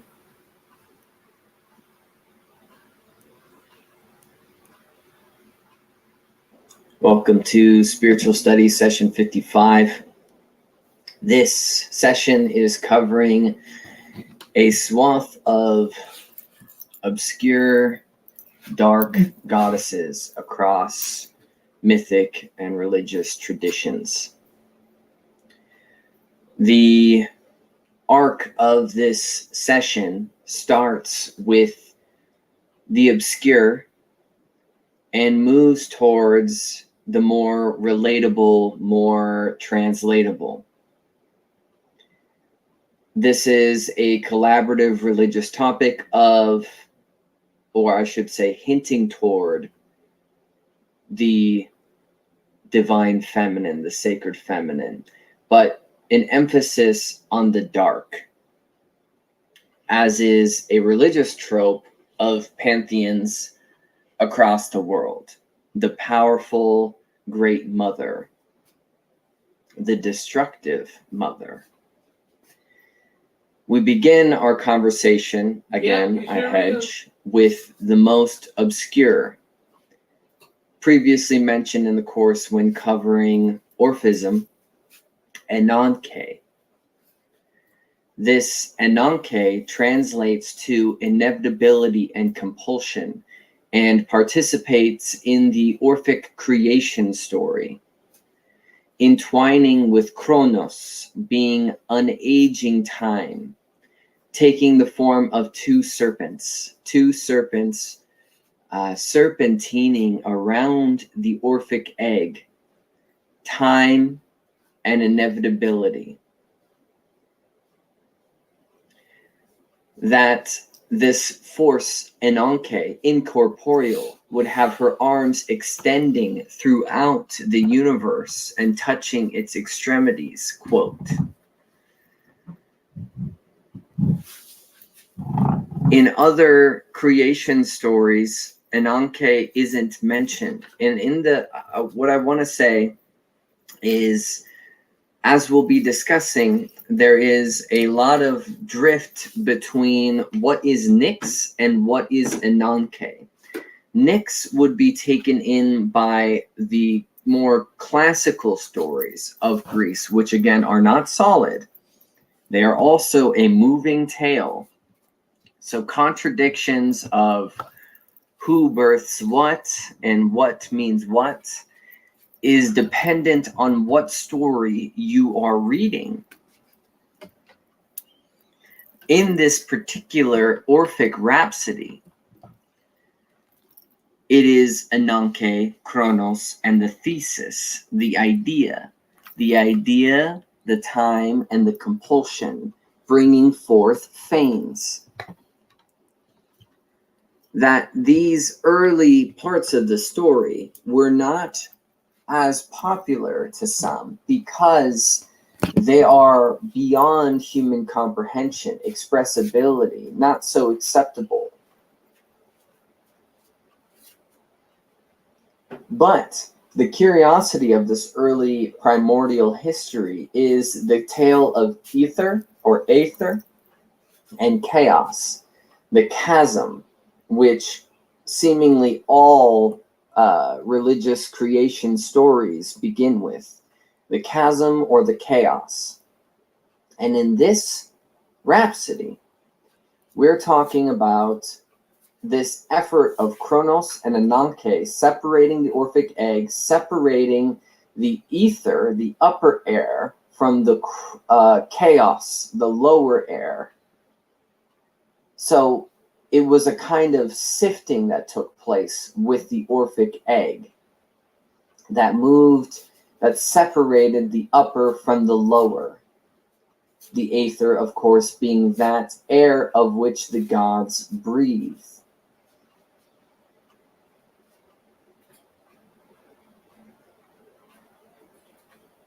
From this heavier sediment, let's just put it that way, that moves down, would become the dirt, the heaviness that would congeal in Gi, or in Gaia. That Gaia came about from the gestation of the chaos.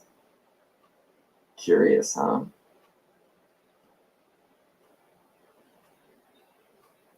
And that, with the revolution of the sky and stars in the aether, everything up there will be driven round by a serpentine wind. That of Kronos and Ananke. And just pay attention here too, because you're saying two entwining serpents. The DNA, the very structure of DNA. If we look at the Aeschylus, we have a dialogue that mentions Ananke. Quote, I, being Prometheus, must bear my allotted doom to be chained to a mountain as lightly as I can, knowing that the might of Ananke permits no resistance. If you are reading any Greek classics, ancient Greek classics, there is a vehement respect for that of which is fated. Nothing can go against necessity, Ananke, that of which is ordained. Another quote, not in this way is Mora, fate, who brings all to fulfillment destined to complete this course. Only when I have bent by pangs and tortures infinite am I to escape my bondage. Skill is weaker by far than Ananke, hamming in the point, that of which rules beyond all circumstance and power to mortals and gods. Because hear this out. Here's the dialogue. Who then is the helmsman of Ananke? Prometheus responds, the three-shaped Mora, Tre Mora, the Morai, the fates, and mindful, Minos, the Minosynth, the memory, and the Yiris, the Uranus, meaning the Furies. So from Ananke comes the fates, comes memory, and comes fury. You'll want to stick on to that because we'll see this theme as we go through these other goddesses. The chorus responds, can it be that Zeus has less power than they do? And Prometheus says, yes, in that even he cannot escape what is foretold. In contrast, take a look over at Odin. Odin is trying to escape the fate of Ragnarok because of how he came to power. And in the same way, we see that Zeus cannot escape what is foretold. And there is a hint in later dialogue that Zeus will come to an end. So, for who is the knower at the beginning of time? Inevitability, knowing how it will all spell. Birth's fate, the Morai, the three fates, past, present, and future, is holding all manner of the mnemos, memory, knowing all, and procures, births, the Furies, those things of which that enforce the fate. And if we look over at Plato in the Republic, he quotes that the Morai are daughters of Ananke. Lachesis singing the things that were, Clotho the things that are, and Anthropos the things that are to be, the past, present, and future. And Lachesis is the maiden daughter of Ananke, the one seemingly held more cherished. And remember, she is the past, Lachesis, the past, memory, held most dearly by necessity. All the things that will be point back to what has been. And there is a fragment that would seem to hint that back when there was a cult to Ananke,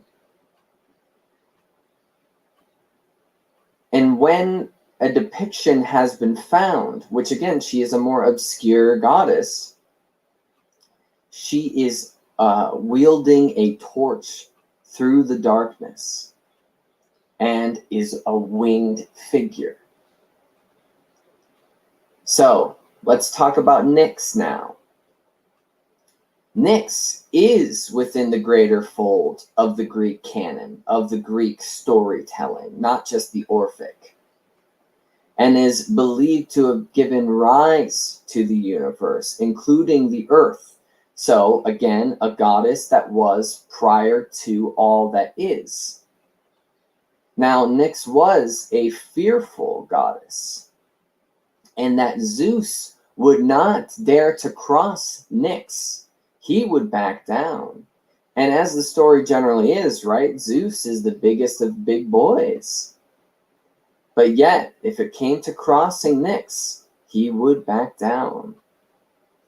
So she is not just ruling the night, she is the night. And while many fearful things come out of the night, there is also the comfort of the night, the quiet, the solemn. And while Nyx hooks up with Erebus, the darkness, she seems to continually get more of the reference. In Erebus, even if you read the Odyssey, you do have these coined gods that are mentioned quite a bit, quite a bit of Poseidon, quite a bit of Zeus, semi-divine Circe. But there's also reference to Oedipus, but nobody quite pays attention to that one. Anyhow, Nyx tends to get more of the focus here. That Erebus and Nyx would drive the chariot across Uranus, across the sky, and that their children was day and ether. So both the day, the light, and the brightness, ether, would be the children of night and darkness, which is quite the cosmogenic thing to wrap your head around. And that they, day and brightness, Hemera and Aether, would be the first to show Uranus, the sky, and the surface of Gaia, of Gi. But what most people know is the many dark things that were birthed from Nyx. this being Thanatos, death, the twin brothers Hypnos, Eris, strife, Geras, old age, Moros, doom, nemesis, retribution. And pay attention to that one. Retribution. That one will come up quite a bit. But also the Onorai, or the Onoroi, the gods of dreams, Morpheus, Phantastos. So while there's all this dark doom and gloom, there's also the dreams, which is of great reverence and of great seer fascination. Far off, and I've mentioned Hecate. I'm not giving her a lot of talk in this talk because there is the case of taking the Greek concept Heka and making it an homage through Hecate, more as an implant into Greek storytelling. So there is that close link between Nyx and Hecate, being that the most powerful of spells would be done under the night. And if you are a practitioner, then the night is where you would be doing it.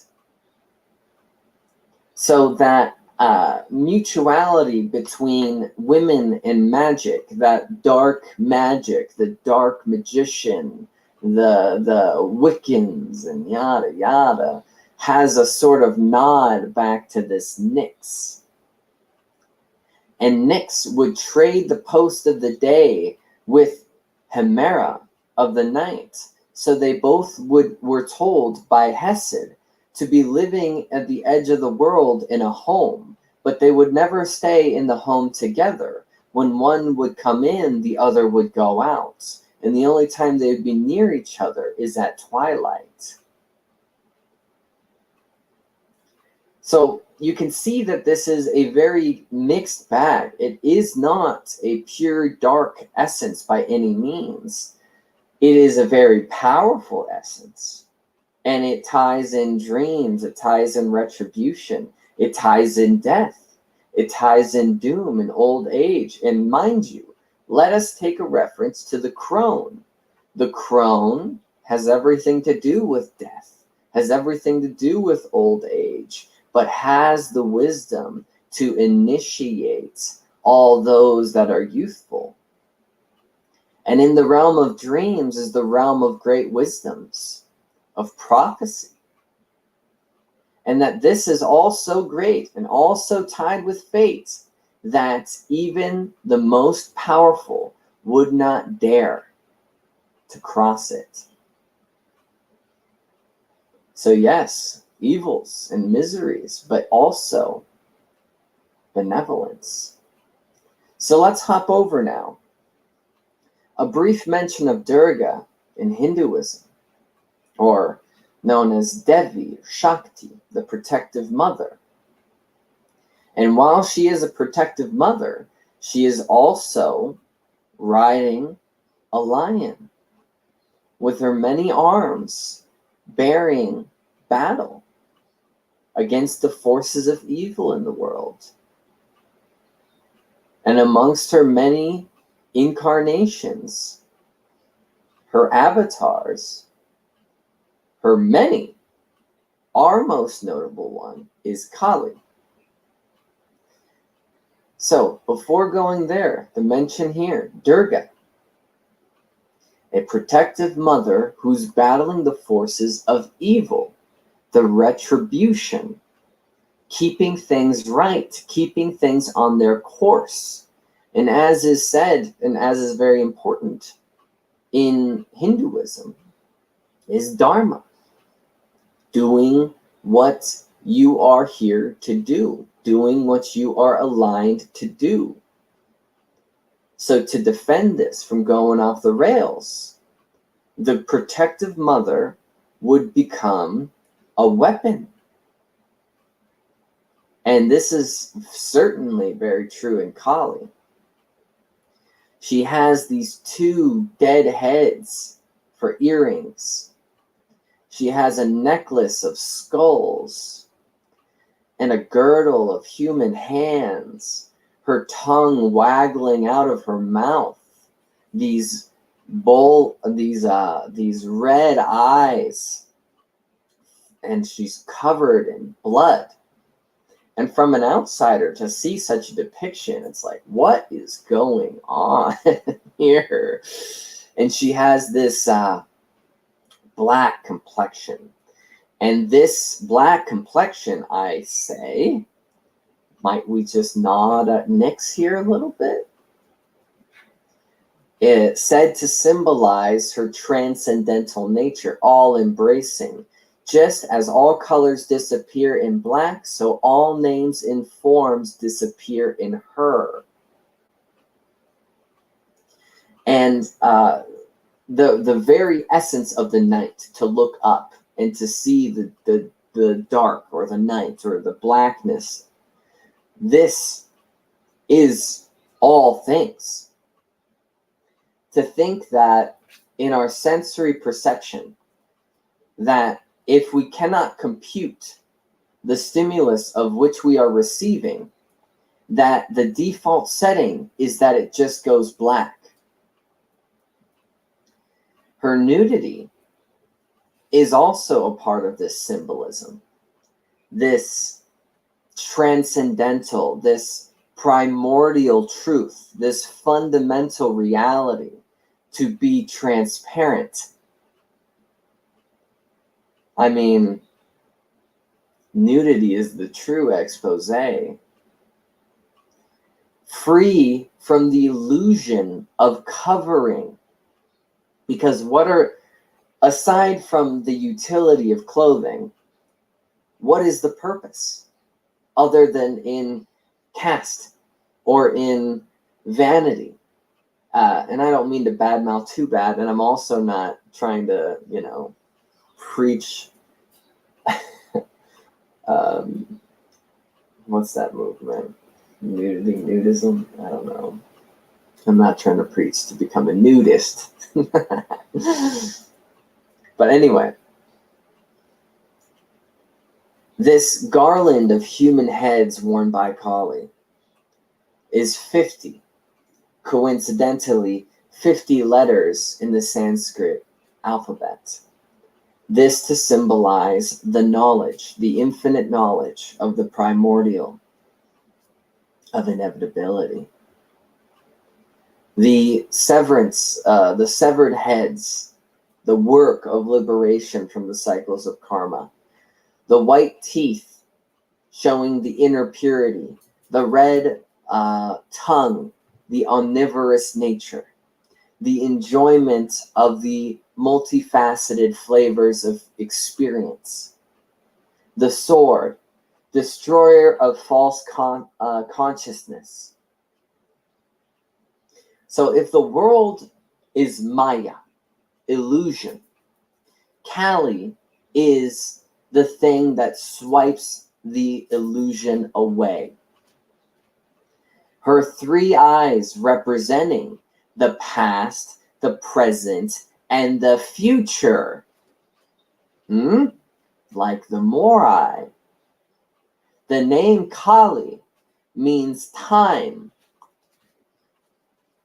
Kali is called Kali, time, because she devours it.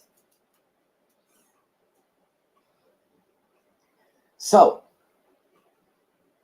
time, Chronos, Ananke, that of which was before all else, the thing that swipes away illusion, the thing that is more powerful than anything else to compare. That of which is bare. So let's jump over again. Not a huge leap, but I haven't got to mention Tara in the course.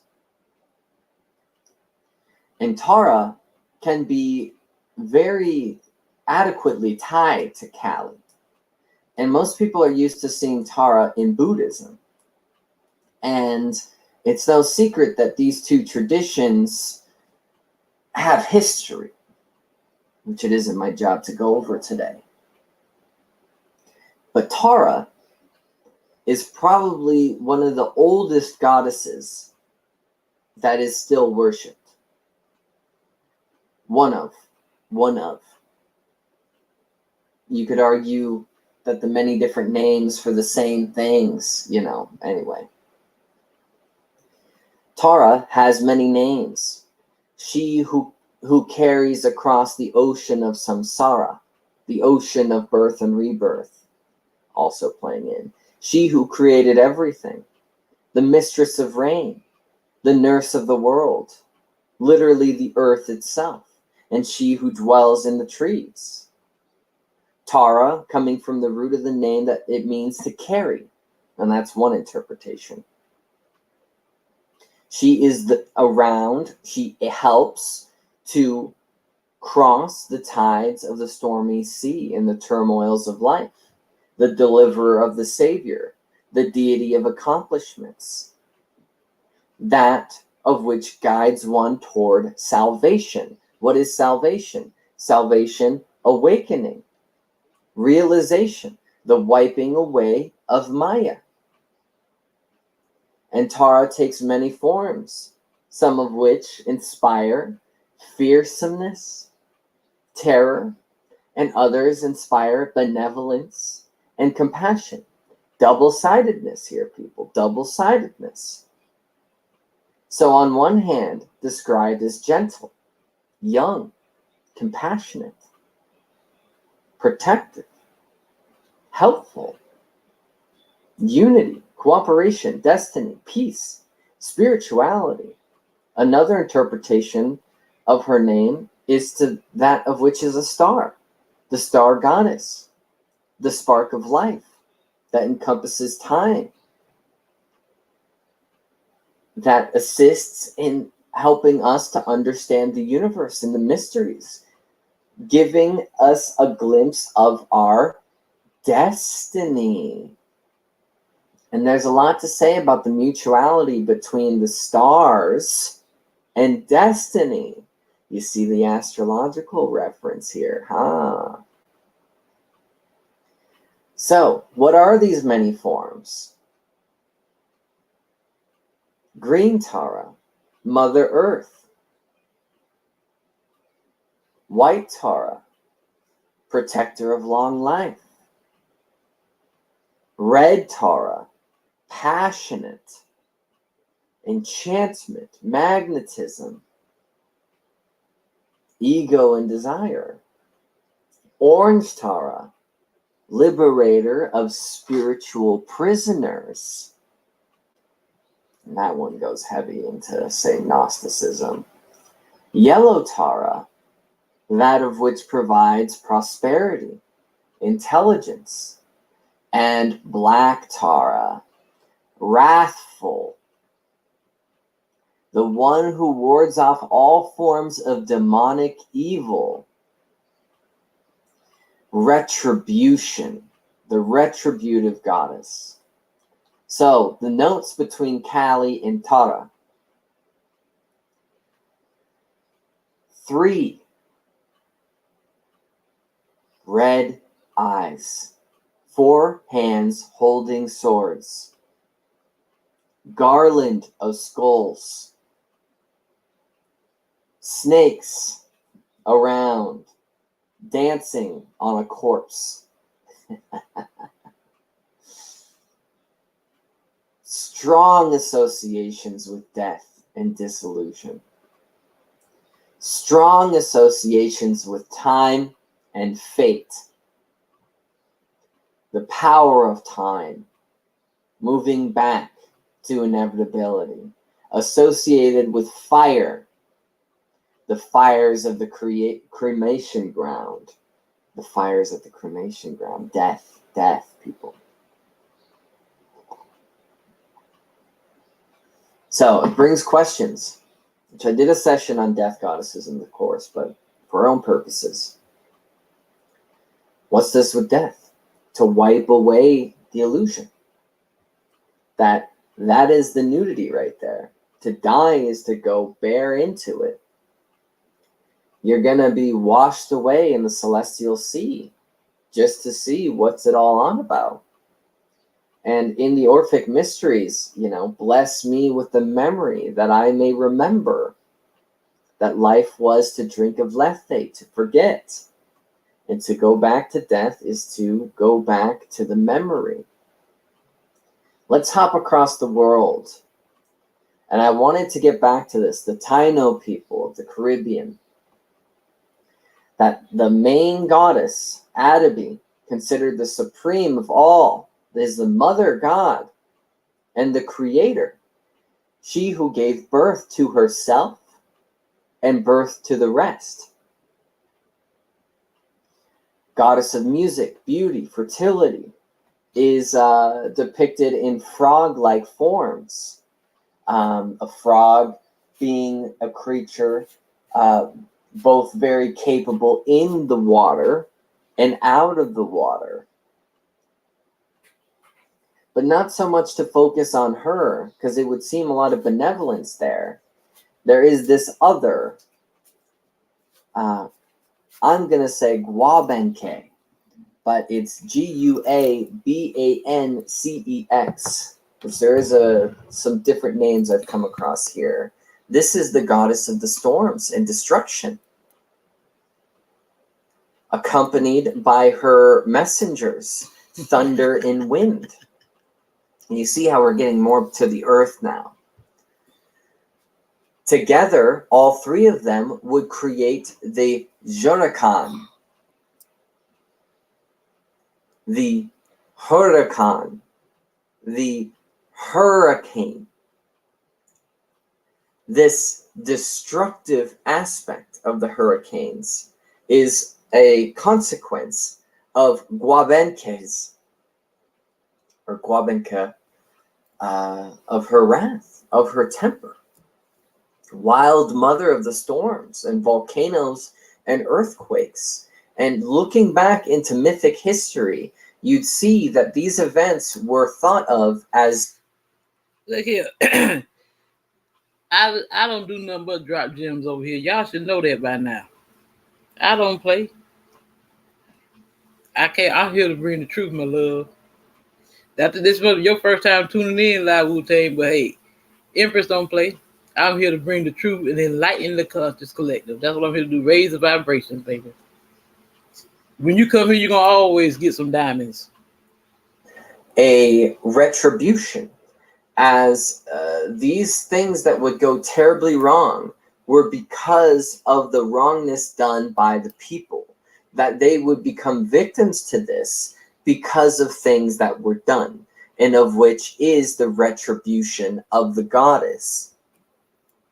So this is the wrath of the gods through the conduit of the wild mother. Now, when I say that Huracan reference... If Squid, if you still listening, I was in there using the bathroom, that's why I couldn't answer. But yeah, I had a lot of people don't been unsubscribed from me for some reason, because I had more subscribers. Now all of a sudden I'm missing some.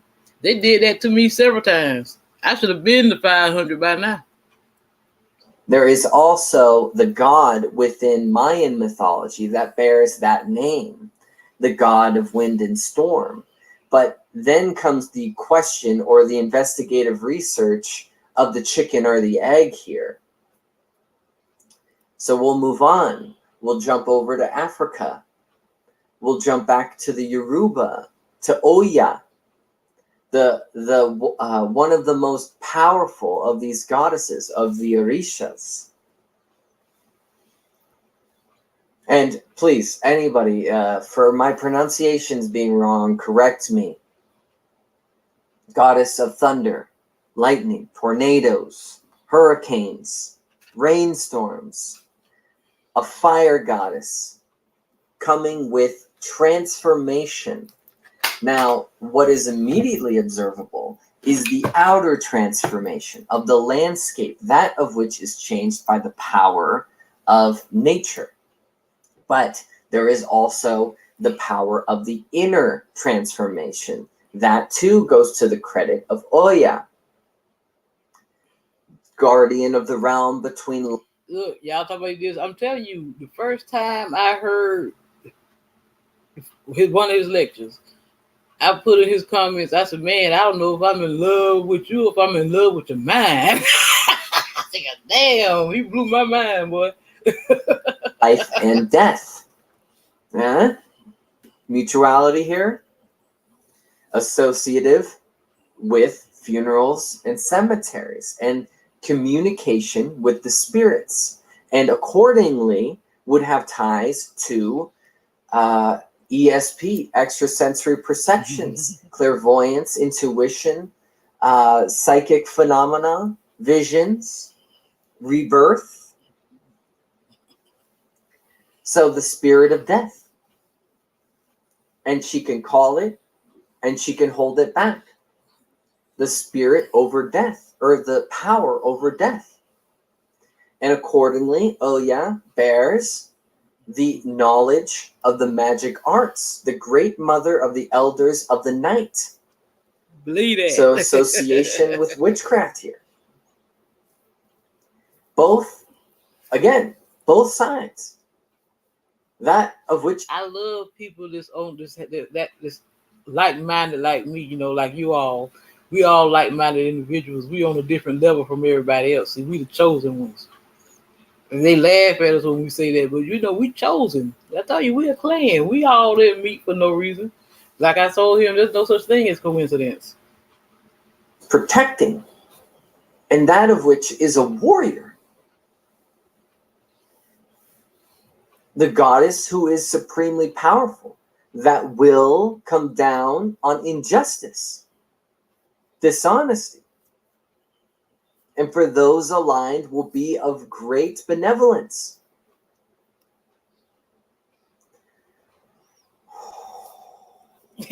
So this unpredictability is dependent on the character approaching, right?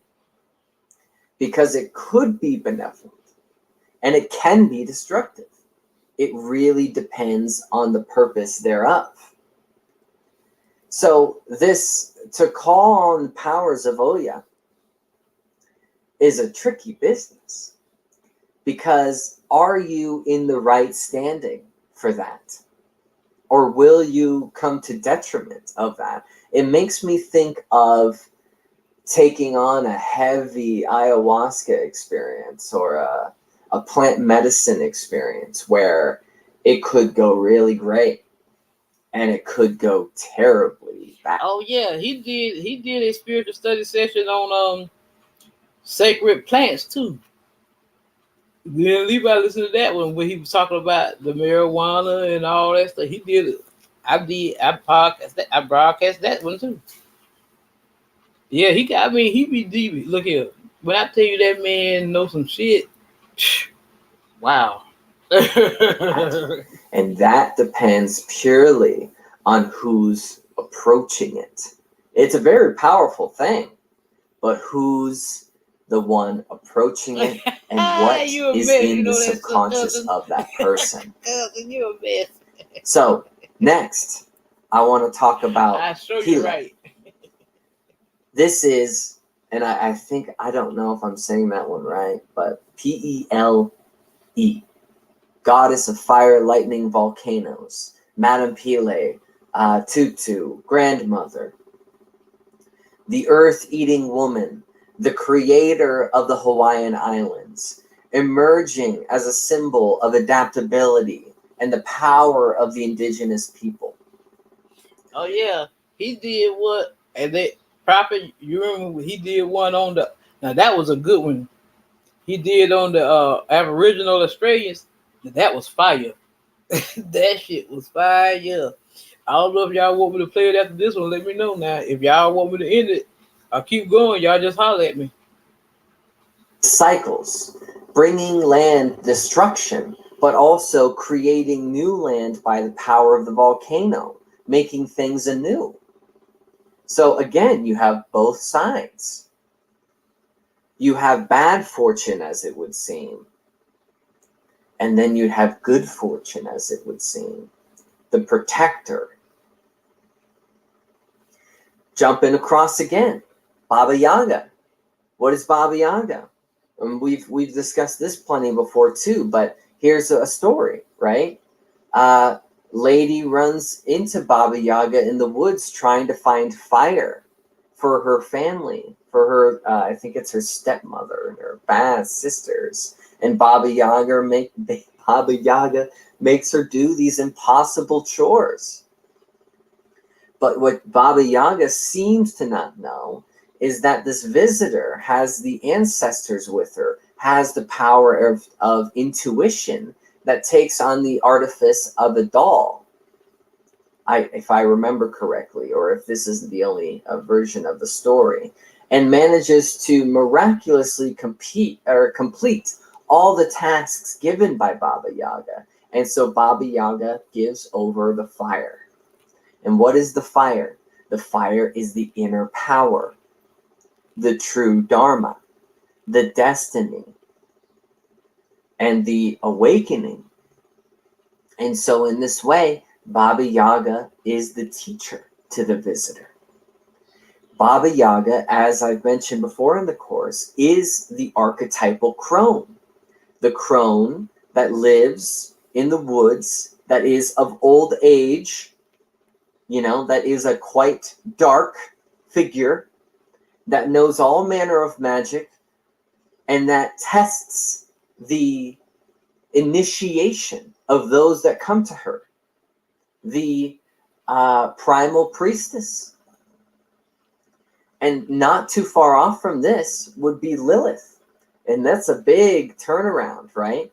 Because Lilith has quite the negative association coming from the Proto-Semitic Lilitu, meaning night, the female night being. I'll get next time, and Prophet. Of course, this would be you should have dropped the question down in there, tied to demons, those of which in the wind bring disease. Going all the way back to Sumer Lil, meaning air, simply Lady Air, goddess of the south wind and wife of Enlil. So quite the convoluted history, because we know what Lilith turns into. That of the demon that would steal children and would be the archetypal, what's the word? It's a sleep paralysis demon. Storm demon. Storm spirit associated with the wind. Bearer of death. Does this not sound in the same ballpark? Lilitu, the spirits of Lilitu. And not to mention, too, Namu and Tiamat. Namu being this benevolent mother of ancient Sumeria, turning into the later Tiamat, which is this wrathful, irrational, destructive spirit, destructive force. Goddess, primordial goddess. So there's the flip again. There's the flip. Namu, mother protector. Tiamat, destructive force of Dharma. Look over again to Cerduwen of the Welsh. Cerduwen the crone, the goddess that has profound knowledge, has the cauldron of knowledge, profound wisdom of the underworld, having two children, one that is fair and light, and the other, the son, who is dark, ugly, and evil. Again, a mother that is birthing something very good and something very bad, just like Nyx with birthing the day in the Aether, but also birthing death. So, transformation is a big part of the legend of Cerduwen.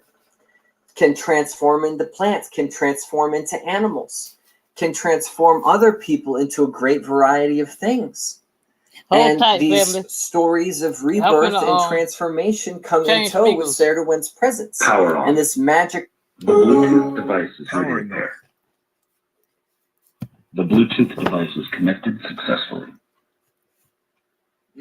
Could also be a reference to the well of Ur, the well of what of all wisdom at the base of Yggdrasil, at the base of the World Tree. And again, that is who are there at the base of the World Tree? The Fates are. Okay. So, and there's good reason to believe that the cauldron is the very inspiration for what Arthurian legend is seeking in the Holy Grail. The Holy Grail being the cauldron of Cerduin. And Cerduin is this crone figure, the nod to the triple goddess, Maiden Mother Crone, that the final manifestation of the sacred feminine is the crone that has come to compile the knowledge through life and beyond. Whoa. And quick list, right? Circe, daughter of Hecate. Hecate as well. Transformations, the wisdom of the underworld, able to go back and forth. Circe in the Odyssey, transforming Ulysses' men into pigs and transforming them back. You also have Medea. You have Persephone, Diana, Ereshkigal, Isis, Bast, Morag. Deanna is my that's my name. That's my birth name, Deanna. That's my name, Deanna. Deanna Marie, that's me. And Med. So across the board, and all these are goddesses that I'm not mentioning today, but you see these retributive aspects, the witchcraft, the knowledge of magical things simply being tied to the knowledge of that of which is beyond. Clairvoyance, if you look at the oracles of Delphi, what were they up to? They were women that were achieving clairvoyance through mystical means, through dreams or what have you. And so this wisdom of women in the sacred feminine and having this darker aspect is across the world, bearing different names. And so there could be, I hope it's apparent to see that no matter what tradition we're looking at, there is always the positive and the negative. And the negative has its purpose. The negative serves as a destructive aspect to keep people on the line of Dharma, or to keep people along the line of the fates. And that this is a power beyond all powers. That this is the very necessity, the inevitability of the things, of the way that the world is manifesting itself continuously as it's unraveling. And that there's simply no other way that it's going to go, because these powers are here to keep it in line. So there's a lot to dissect. There's a lot to divulge in this discussion. Now, as a quick contrasting note, let's contrast the historicity of the witch burnings, of Christianity doing wrong by women, demoting this archetype in droves. So what is that on about? This fundamental misunderstanding to call these goddesses purely dark, to call this aspect purely dark and purely evil, is clearly a fundamental, naive, immature understanding of what is really in tow here, that it goes well beyond that. And so, without going on and on, I'm just gonna call it there. That's the end of that one. Now, do y'all want to hear the one on the Aboriginal Australians, or do y'all want me to go ahead and stop? Are y'all enjoying this? Y'all let me know now before I call it a day.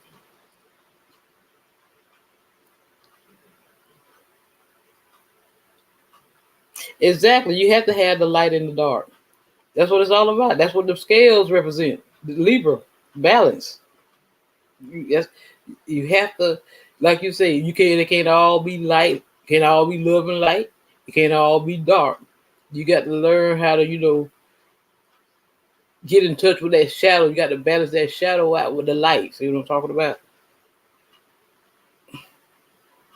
For the Aboriginal. Since y'all look like y'all enjoying it, y'all ain't saying nothing. I ain't doing nothing. Here we go. Into their life. Welcome to Spiritual Studies Session Now, 43. this one fire here. This session is going to give a focus onto the many concepts seen and all about the Aboriginals of Australia. This session is going to give a broad stroke as to their historical context, their cosmogony, their philosophy, their concept of the afterlife, a few deities, and some cultural motifs. Now, I will reiterate throughout, as I have with many other sessions, that this group of people, the Aboriginals of Australia, are many. And historically, were even more. So everything that I say bears a hedging, bears a context that I'm trying to give an overview. And in certain ways, this is overly simplistic. With the Sami people, for instance, there were many groups. In this case, the Aboriginals, there are even more groups. This would be even more apparent if I were to make one session covering the Native Americans as a whole, because there are many, many, many. But for what I can do within the span of an hour, we will be giving this focus. So when it comes to the Aboriginals, the ancestry, the dating of their arrival in Australia is a very curious topic. The first human remains, and by human, distinctly Homo sapien, outside of Africa, can be found in Australia, and this dates 50,000 years ago. 50,000. And you can find artifacts that date back 65,000 years ago. You can find evidence of the use of fire. This dates back 120,000 years ago. Damn, he broke that shit down, didn't he? Genetic evidence points to at least 80,000 years ago, ranging up to 125,000 years ago.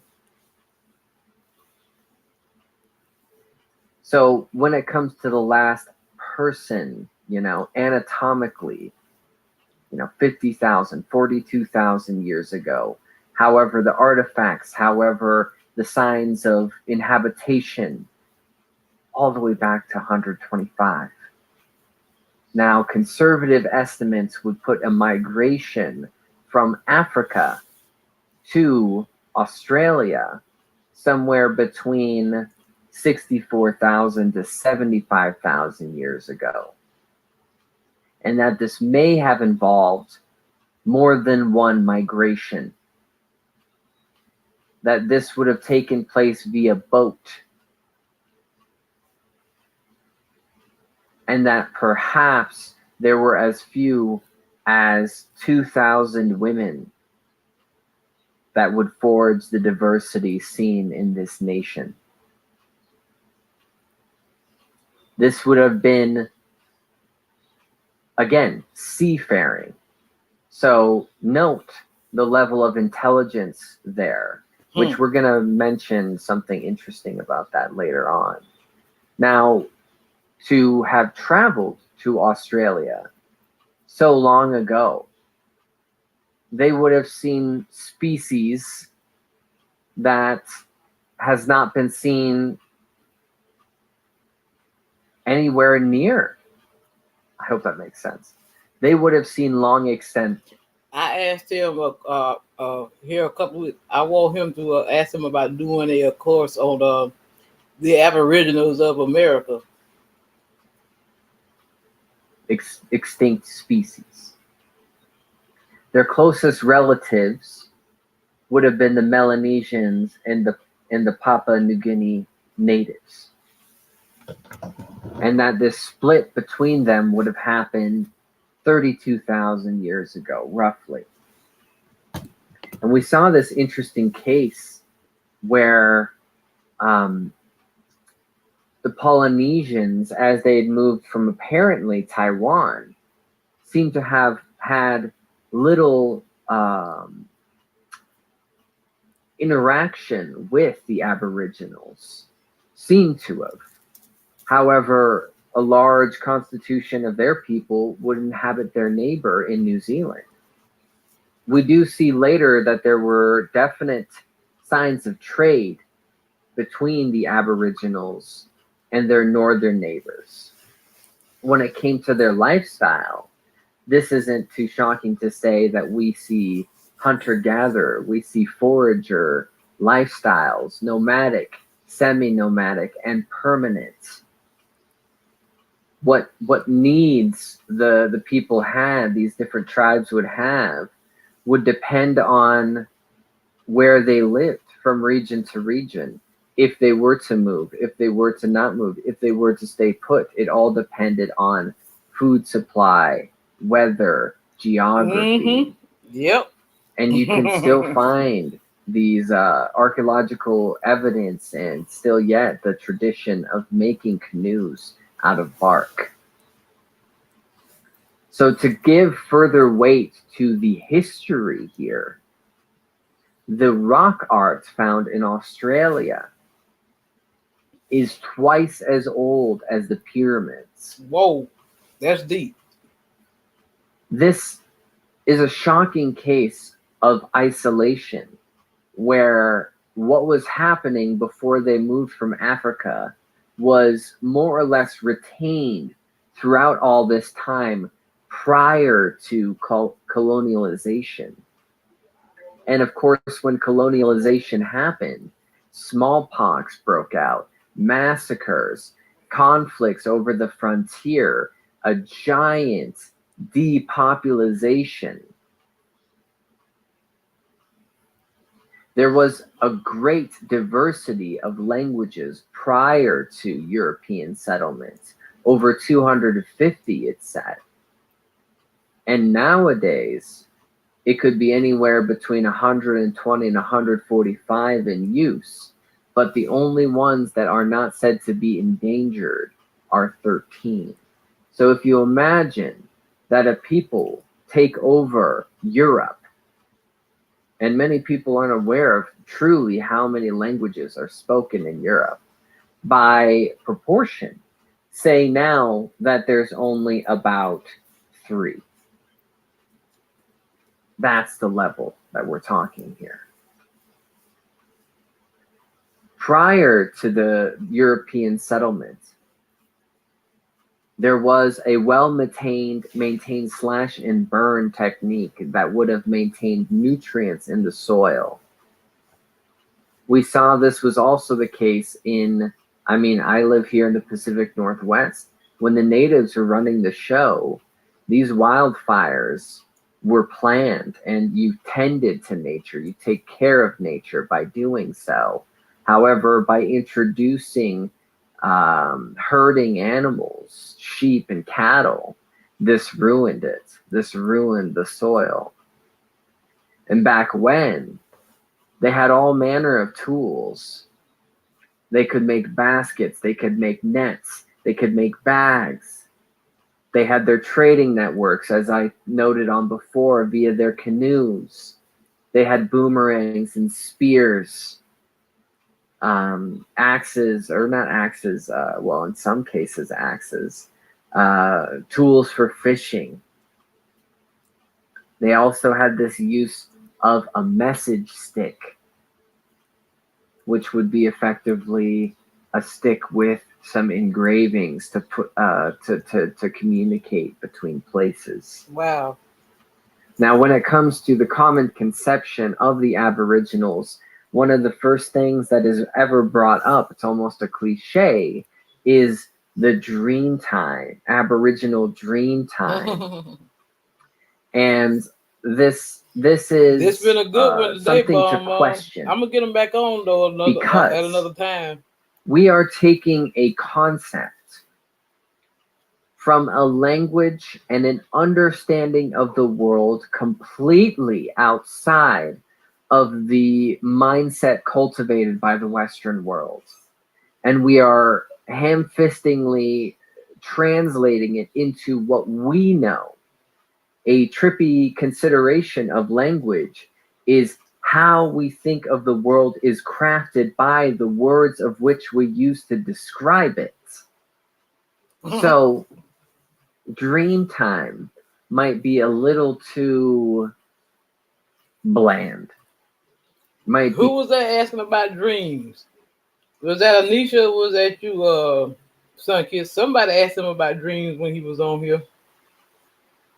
A little bit too assumptive. Now, with the Maori in New Zealand, you're starting to see an integration of the native terms into the English language via loan words. And in this way, it would be far more respectful and honoring to use the terms as the Aboriginals use them. So one of them is Mangai, Jukurpa.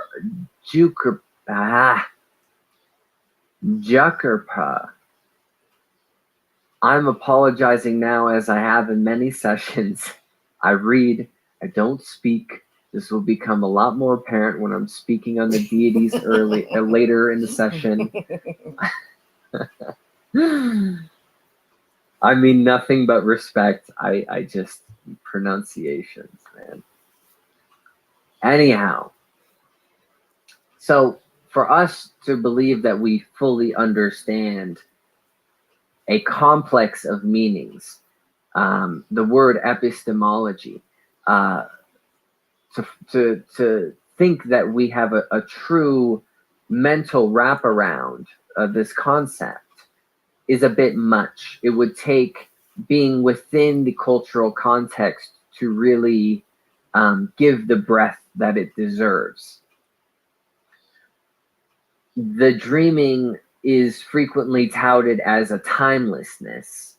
So it's not a matter of past, present, or future. These concepts of past, present, and future is Western.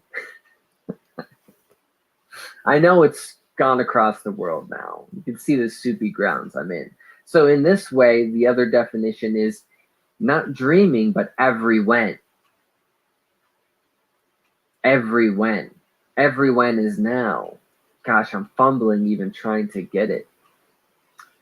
As a digression, but I think illustrates the point, a similar topic is in looking at all of these different spiritualities, paganisms, shamanisms, what have you, polytheisms, we use the term gods a lot.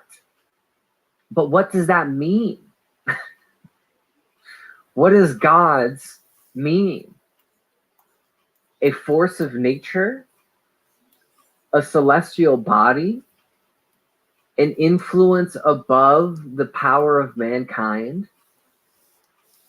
An aspect of existence?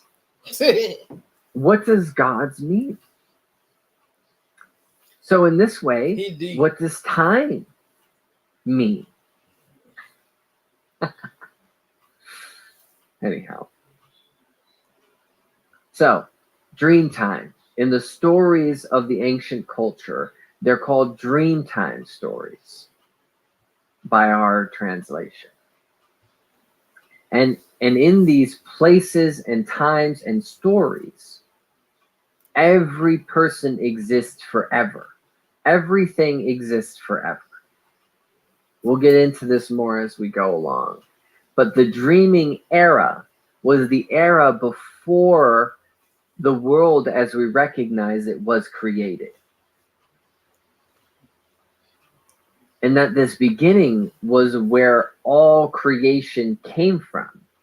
That in this beginning, there were only spirit beings that formed creation.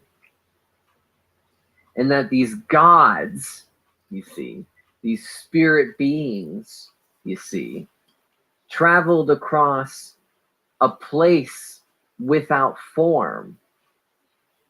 You see, It is said in the legends that in this time it was bare. No animals, no plants, no humans, no trees, no nothing. Well, no nothing, that's a bit of a paradox.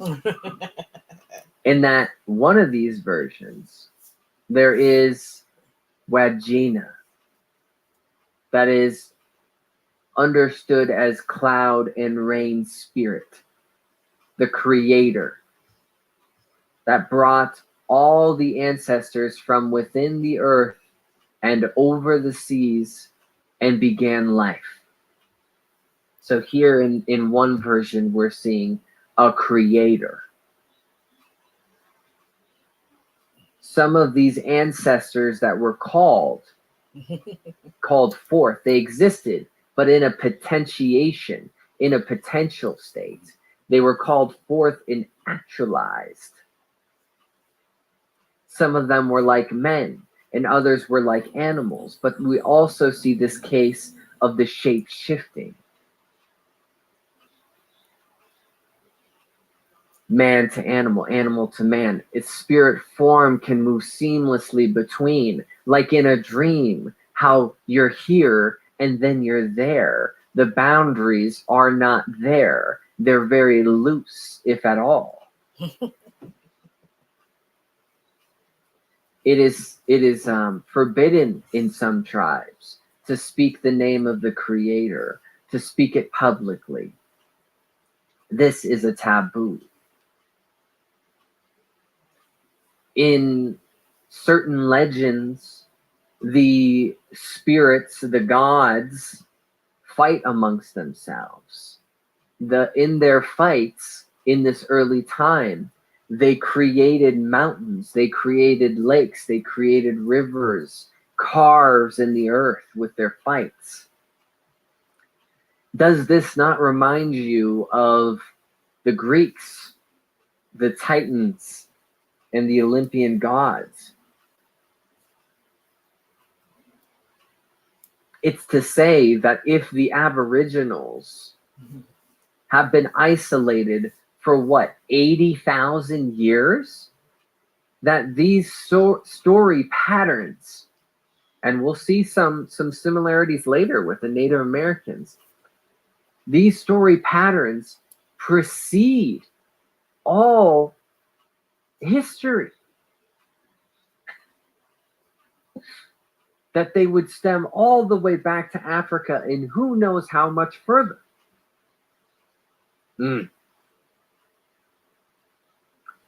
So this trope, gods arriving from the sky, gods with powers, the creation of the world and of humanity, of its features, and of conflicts amongst themselves for disobediences. In another version of a creation story, the same for the beginning. It was bare, it was dry and empty. And then comes the rainbow serpent. And this is a common thread between, I would say, most, if not all, of the Aboriginal tribes. That the rainbow serpent awoke and traveled in all directions to find the people and found nothing. And as he was searching, or she, because the sex does change depending, her body carved gouges in the land, ravines and such. And finding that the rainbow serpent was all alone, he, I'm going to switch up the pronouns here, called out to the frogs, told the frogs to come out. And the frogs burst water from their mouths And this filled the ravines, this filled the gorges, this filled the lakes, and created rivers and streams. And this began grasses and trees to grow and added color all across the landscape. And since the setting was set, the rainbow serpent woke up the rest of the animals. Again, they live in a state of potentiation. And they come out and they're glad. They're glad that there's food. They're glad that there's water. They're glad that they can provide for their people. And the rainbow serpent makes rules for people to obey. This is metaphysics here. Makes rules that must be obeyed. And if they are broken, they will be turned to stone and they will be made into mountains. And if they're followed, they are rewarded by becoming human. So it's interesting that to be human is a very grateful thing to be. Curious contrast there. And in this version, one day it starts to rain, and it rains and rains and rains. And this is the flood myth. And that two men come to the rainbow serpent asking for shelter. And the rainbow serpent says, "You can crawl into my mouth. It's cool And I'll here to hold me. you there." I'm cold. I had And to they push that do. thermostat up. And the people soon realize that these two young men are missing. And the serpent seems to feel shame or something to that effect, deciding not to get caught, and flees into the sky. And once seeing the sadness that the tribe had for their two missing men, the rainbow serpent decides to become a rainbow, a beautiful arc of colors. The Ark of the Covenant. So this The rainbow, trope, the this rainbow rainbow sky. serpent, and mind you, I talked about this quite a bit in the snake mythology talk, if you're curious, is related to the many seasons. And in the living world, the different colors that the earth wears is everything. So the rainbow serpent is a direct analogy for the metaphysical reality of the world of which we live. And this association with water is a strong one. That when an area is dry or goes into drought, it's because the rainbow serpent hasn't been there recently. And if it plumes, if it floods, if it's lush, the rainbow serpent has. And so this is the giving of life, because without water, there is no life. The beginning time was dry and barren. And the difference now is the rainbow serpent, the water. This is what gives life. That the spirit of life itself lives within the water and belongs to the rainbow serpent.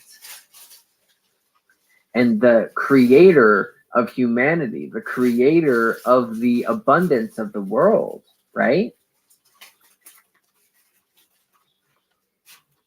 All manner of rainfall, all oceans, all rivers, all lushness in the land. And to anger this entity would be to bring floods, that you might be consumed by the rainbow serpent and turned into stone. And that the rainbow serpent also endows certain ancestral blessings that can gift magical powers to individuals or progeny, but can also give curses that will go down, ancestral karma, ancestral curses. So it's this kind of omnipotent force that is also likened to a fertility god, because again, you can't live without the water, without the colors. So all manner of fertility, back to the rainbow serpent. That all manner of reproducing, back to the rainbow serpent. That in these depictions too, is sometimes wearing a kangaroo's head or a crocodile's tail, but the body is always that of a snake. Now there's a theory that this symbol is tied to the discovery of the pipefish. That way back when, as the ice age was receding, that the rising seas would have brought pipefish to the attention of the Aboriginals. And during this time of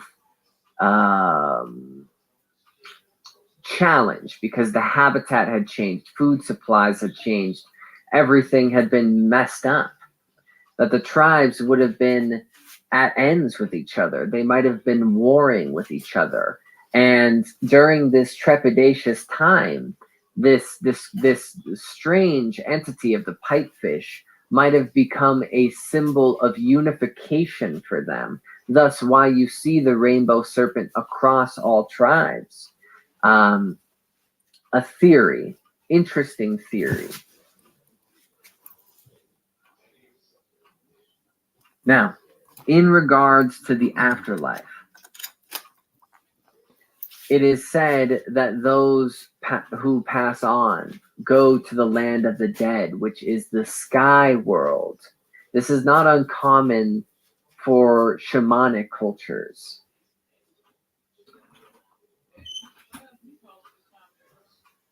As long as certain rituals were held, one could assuredly be sent to the land of the dead. Now, this is a curious tie, because where do we see something like this? Ancient Egypt. Ancient Egypt, and many other cultures, mind you, was very firm on the point of you have to perform certain ceremonies for the dead in order to ensure their safe travel. Curious, that root of Africa, huh?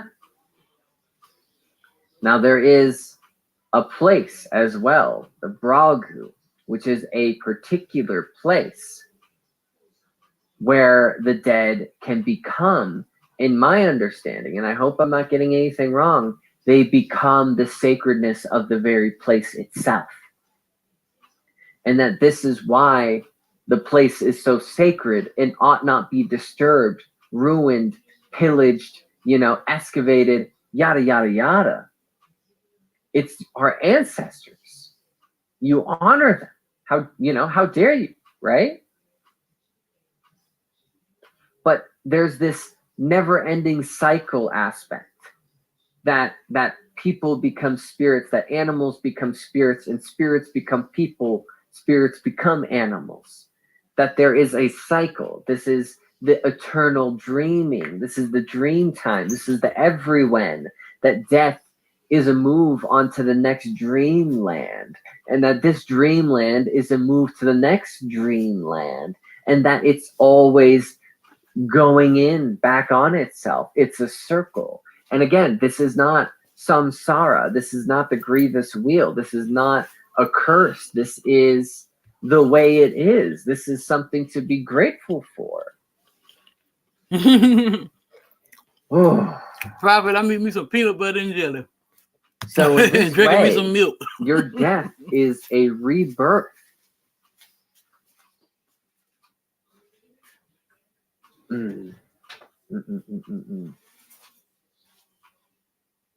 You may also be said to go to the land of the dreaming ancestors,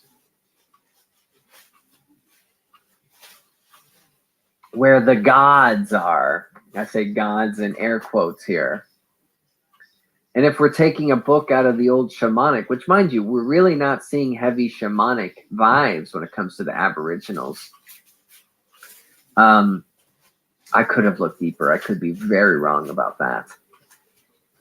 But you see that this is hearkening to the upper world as we see in the shamanic.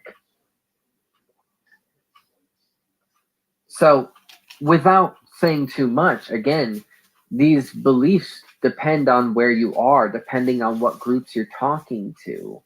You know, some groups would have a nuanced discussion about the nature of humans having two souls, and that upon death they merge together. In some cases, you would see burials needing to be as concealed as possible, that the body would be covered in all manner of things to stop their spirit from haunting the group.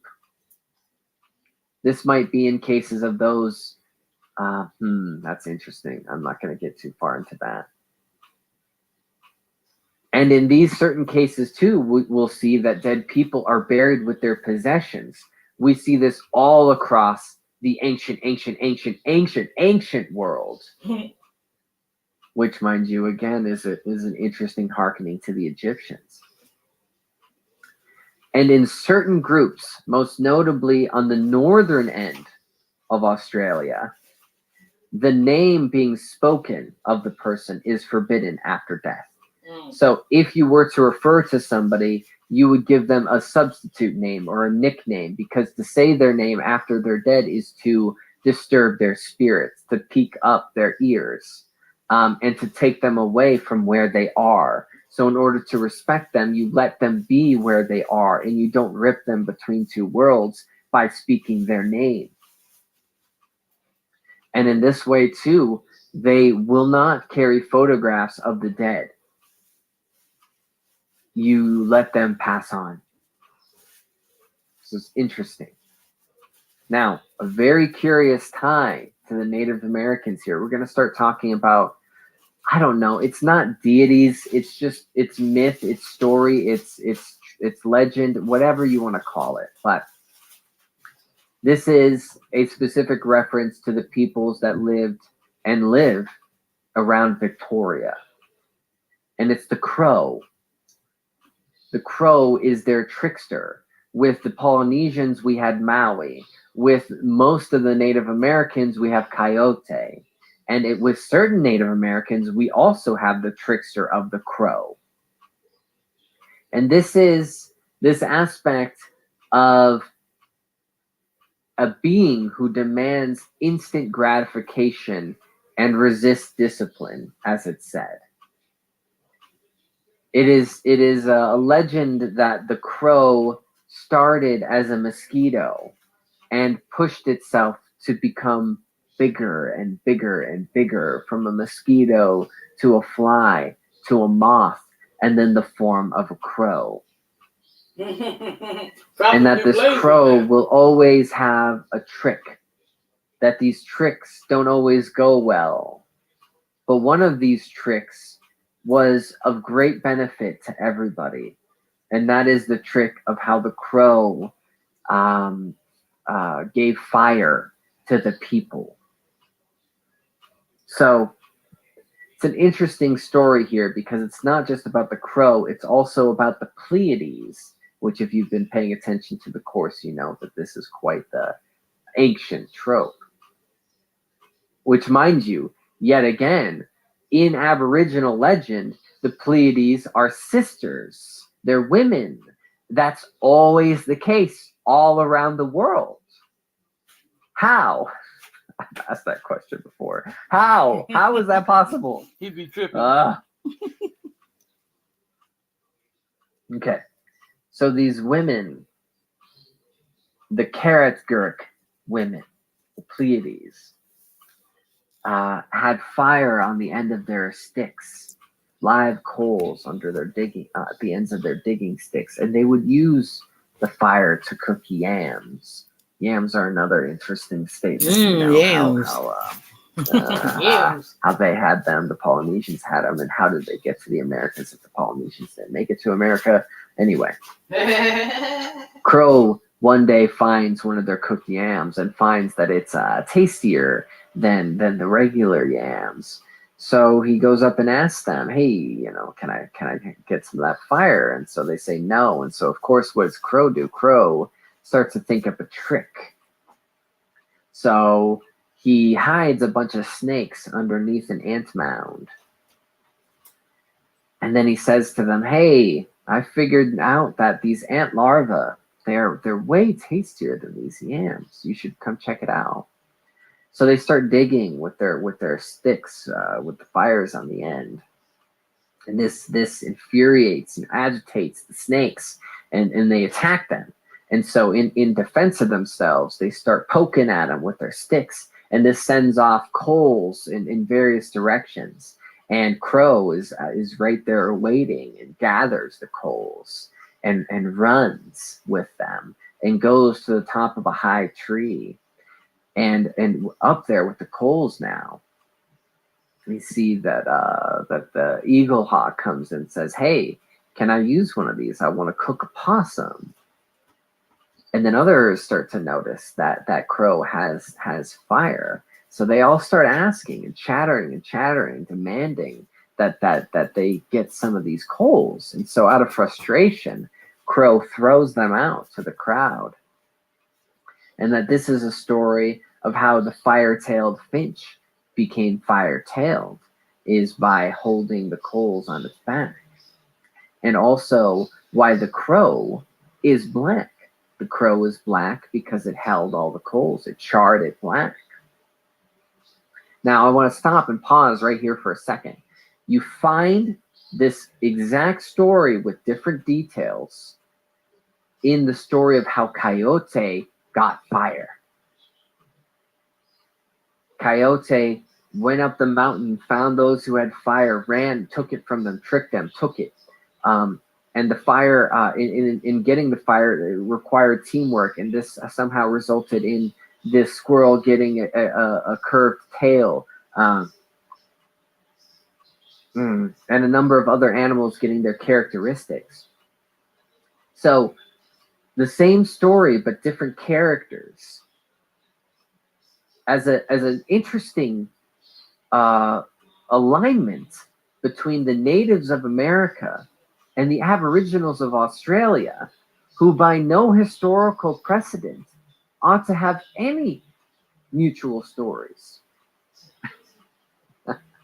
I mean, we could speculate, right? Maybe the story passed through the Polynesians that went to the Americas and sent it to them there. Or maybe the story goes all the way to Africa, and that the natives who eventually moved to Siberia and out through the Bering Strait carried it all the way from Africa, as the Australians did when they left from Africa.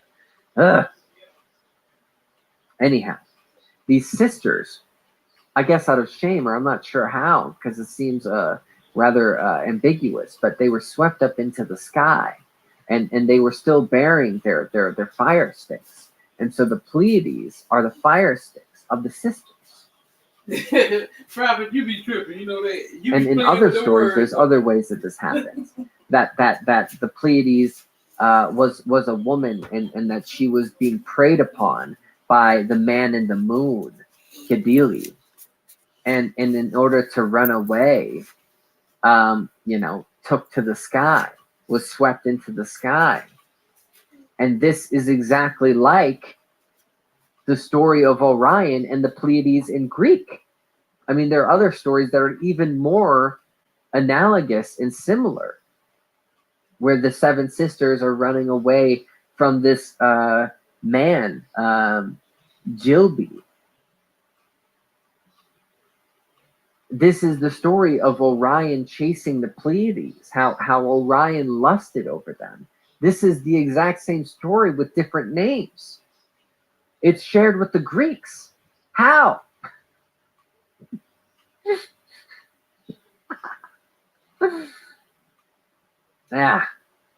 So the Pleiades were transformed into stars. And Gilby transforms himself into the morning star in Orion's belt. But there's also another case of the morning star here, and we've seen this across many ancient cultures, that the morning star is always this sacred point of reverence, which Most of the time, if not all of the time, it is the planet Venus. And in this case of the Aboriginal story, you see the tale that the first humans to reach Australia were guided by the morning star. So how did they find Australia when they took off in their boats? The morning star. And that this is a point of reverence. Banumber is the name, as I've seen it, and as I might be terribly pronouncing it. That during their travels too, it wasn't just the vision of the morning star, but also this creating of a song line, which is something that I would love to explain further, but I haven't quite gotten down to the root of these song lines. It's interesting that at the pinnacle, at the peak, at the showing of the morning star, it is believed that this is the time to communicate with the dead, to communicate with the ancestors. This is the releasing of their spirits. That during this time of the Morning Star Summit, that zodiacal light reverberates through extraterrestrial dust, as it's said, creating an ambience, a vibe, an alignment of which would make communication with the ancestors possible. So this might be an interesting nod to the many holy days, say like Walpurgis Night, Samhain, and many of these others, Lupercalia, that all these things might have a little bit more scientific, extra-sensual credo than one might assume. These prophets, clairvoyance, oracle sort of stuff. Oh, another curious nod, and I'm not going to try to pronounce the name, I'm sorry, but it's a sun goddess here that we see. A sun goddess, and I want to point this out because this isn't very common. Most of the time throughout mythology, gods, men, male masculinity gets the credit of the sun, but here we have the goddess, and what she does is every morning when she wakes up, she lights a small fire, and this is the first glow of dawn, and she always will decorate her face with a red ochre. And sometimes this powder goes astray and will create a red sunrise. And she'll take a torch that she's lit and she'll walk across the sky. And then as she's coming to a close, in anticipation, she reapplies the red ochre to herself again, creating the sunset colors. And that she eventually will work her way into a tunnel under the earth, back to where she started again. So in many of these cases, we see these stories of gods, in air quotes, of spirits, of these stories that explain the everyday phenomena of which humanity is engaged with. So I want to take a little moment right now. What is myth? The root of religion. What is myth? What is story? And what is dream? Humans arrive. Humans feel a questioning. And doesn't matter how we answer these questions. You might be already waving the proverbial flag of truth. What about truth? Well, what about truth? What about it?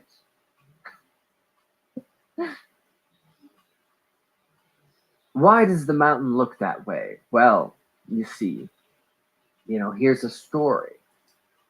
Whether it's geological, or whether it's abstract, allegorical. At least if it's allegorical, we also have a sense of morality about it. And no matter what, there's a sense of wonder. And so I hope you can see the kind of ambiguousness of this. I'd love to dedicate a whole session to the nature of myth, but I just want to point that out. Now, as a as a cultural trope I want to talk about. It's this concept of the walkabout, this initiation from becoming a boy into becoming a man, which we see in many different forms across the world. And in this case, it was to undergo a long travel across the land, a temporary mobility, and that this walkabout was actually a derogatory term for a while in Australian culture. But as I understand it, many people try to imitate this in the modern day.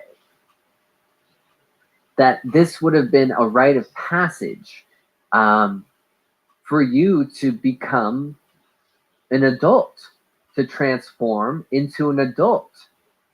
And that this usually would have happened between the ages of 10 and 16, depending on your maturation. The elders would say when you're ready. This journey was to survive. But it wasn't just to survive. It was also to reflect, it was a spiritual journey as well. And you may have heard me in the course before that, many of these, we say these initiations at times were journeys, literal journeys, hikes, but oftentimes they were inward journeys. And in this case, it's both. It's not a sacred medicine induced inward journey.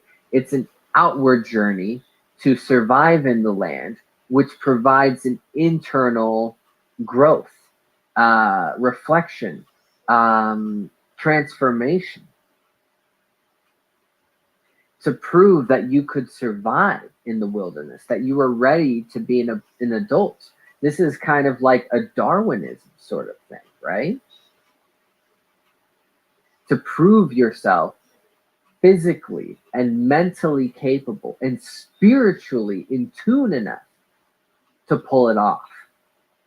And that this could be 1,000 miles. And for years as a child, you had been told the secrets of how to pull this off. They didn't just push you out, You had been preparing for this your whole childhood. And that these secrets, maybe knowledge of certain stars, knowledge of plants, which ones are edible, which ones aren't, how to make fire, what you need, how to pull off hunting and fishing out of the bare essentials around you. And in order to claim you as an initiate, this could take the form of body paint. This could take the form of piercings. You would go out in a loincloth. That's it. Get to it. And to think about this, right? Like to think of how coddled the modern man is, right? At what point, I guess the nearest thing we have is you turning 18 and go out there and get a job, kiddo. But this is a very blurred line, right? Because many people don't leave right away. Many people don't get jobs, especially if you're rich, right? Hey, but when are you going to get pushed out into the woods and say, hey, dude, do it, that this experience too of going out on your own would be to be guided by your spiritual guides, to call upon your ancestors to sing certain songs, that you would be taught these certain songs and taught these certain ways of navigation to pull off the miracle of surviving and returning. Ooh. And so to imagine how, what an experience it would be to come back, the journey on land and of the mind, the journey of initiation.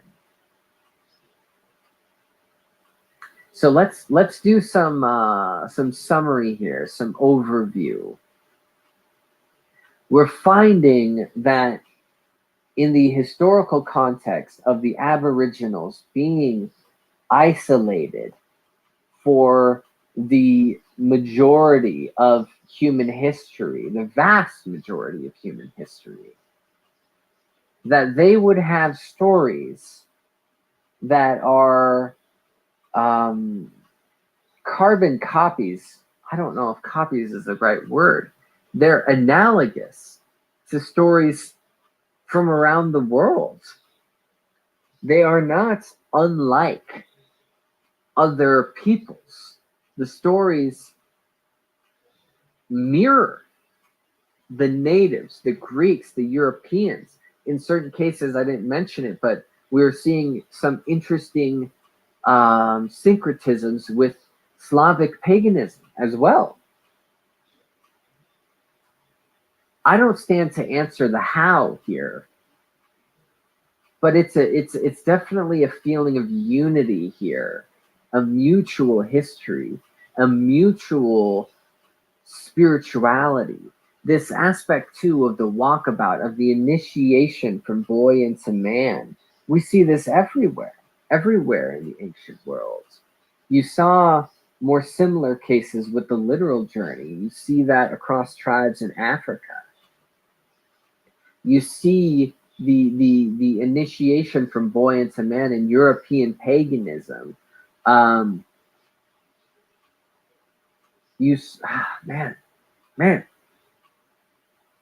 there's a number of analogies that I wish I can in a later date tie closer to, right? Like this trope of the sun goddess, and in the particular cultures of which we find it, the trope of the trickster, in the particular cultures of which we find it. Do these things come up organically and of themselves, or are these things inspired by a mutual line of heritage? Because in regards to like tricksters, for instance, here we have the crow. In like I mentioned, in Native America we have coyote. In the Norse mythology we have Loki, right? Where are these things coming from? Where are they coming from? Now, as another mention that I want to touch on briefly, this aspect of the dream time, or our appropriated translation of the dream time. I think this really helps set a certain tone to consider when it comes to all the other sessions in the course as well. And that is the nature of story and the nature of time and the nature of dreams. How far off is reality from dreams? How far off of it is it, if not for sensory phenomena? Have you ever passed from one room to another, or realized all of a sudden, oh wait, here I am? A sudden blast of psyche, a certain blast of consciousness, where you're like, what day is? Oh, it's Tuesday. And then in the same way, this could be likened to dreams, where all of a sudden you're awake. Because how conscious are you really? If not only sometimes, even in your walking life, how often are you very present? And if life is just a intermediary period between death and rebirth, then how is this not like moving from dream to dream? That it could go dark for a bit and then you're in a dream. And that no matter where you exist, whether in that headspace or in this reality, there are always rules and there's always spirit to the realm of which you live, to the realm of which you breathe, to the realm of which you exist. So there's some real boundary dissolving to be had here. And our nature of needing truth in story, the truth of esotericism, or whatever it is, right? What's that about? I mean, what's that really about? Anyhow, I'm going to close it with that.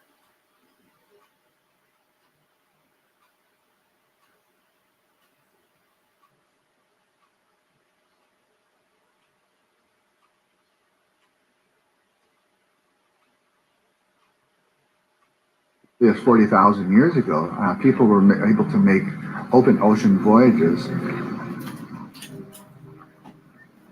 When people go on journeys like this, their destination is usually unknown. Well, family, I done been on here over 3 hours now. I'm gonna call it a day. I hope y'all enjoyed it. You know, the show today, the little podcast, as I call it, a podcast, because you know I be dropping them gems on y'all. But I'm on every day. Probably know that sometimes 2 or 3 times a day. So y'all just try to make sure y'all check y'all notification bells, because I think a lot of people said they hadn't been getting my notifications. But as always, my loves, if you enjoy my content, please like, share, subscribe, drop your girl a comment down in the box below. As above, so below. And as always, go within, my loves, so you never go without.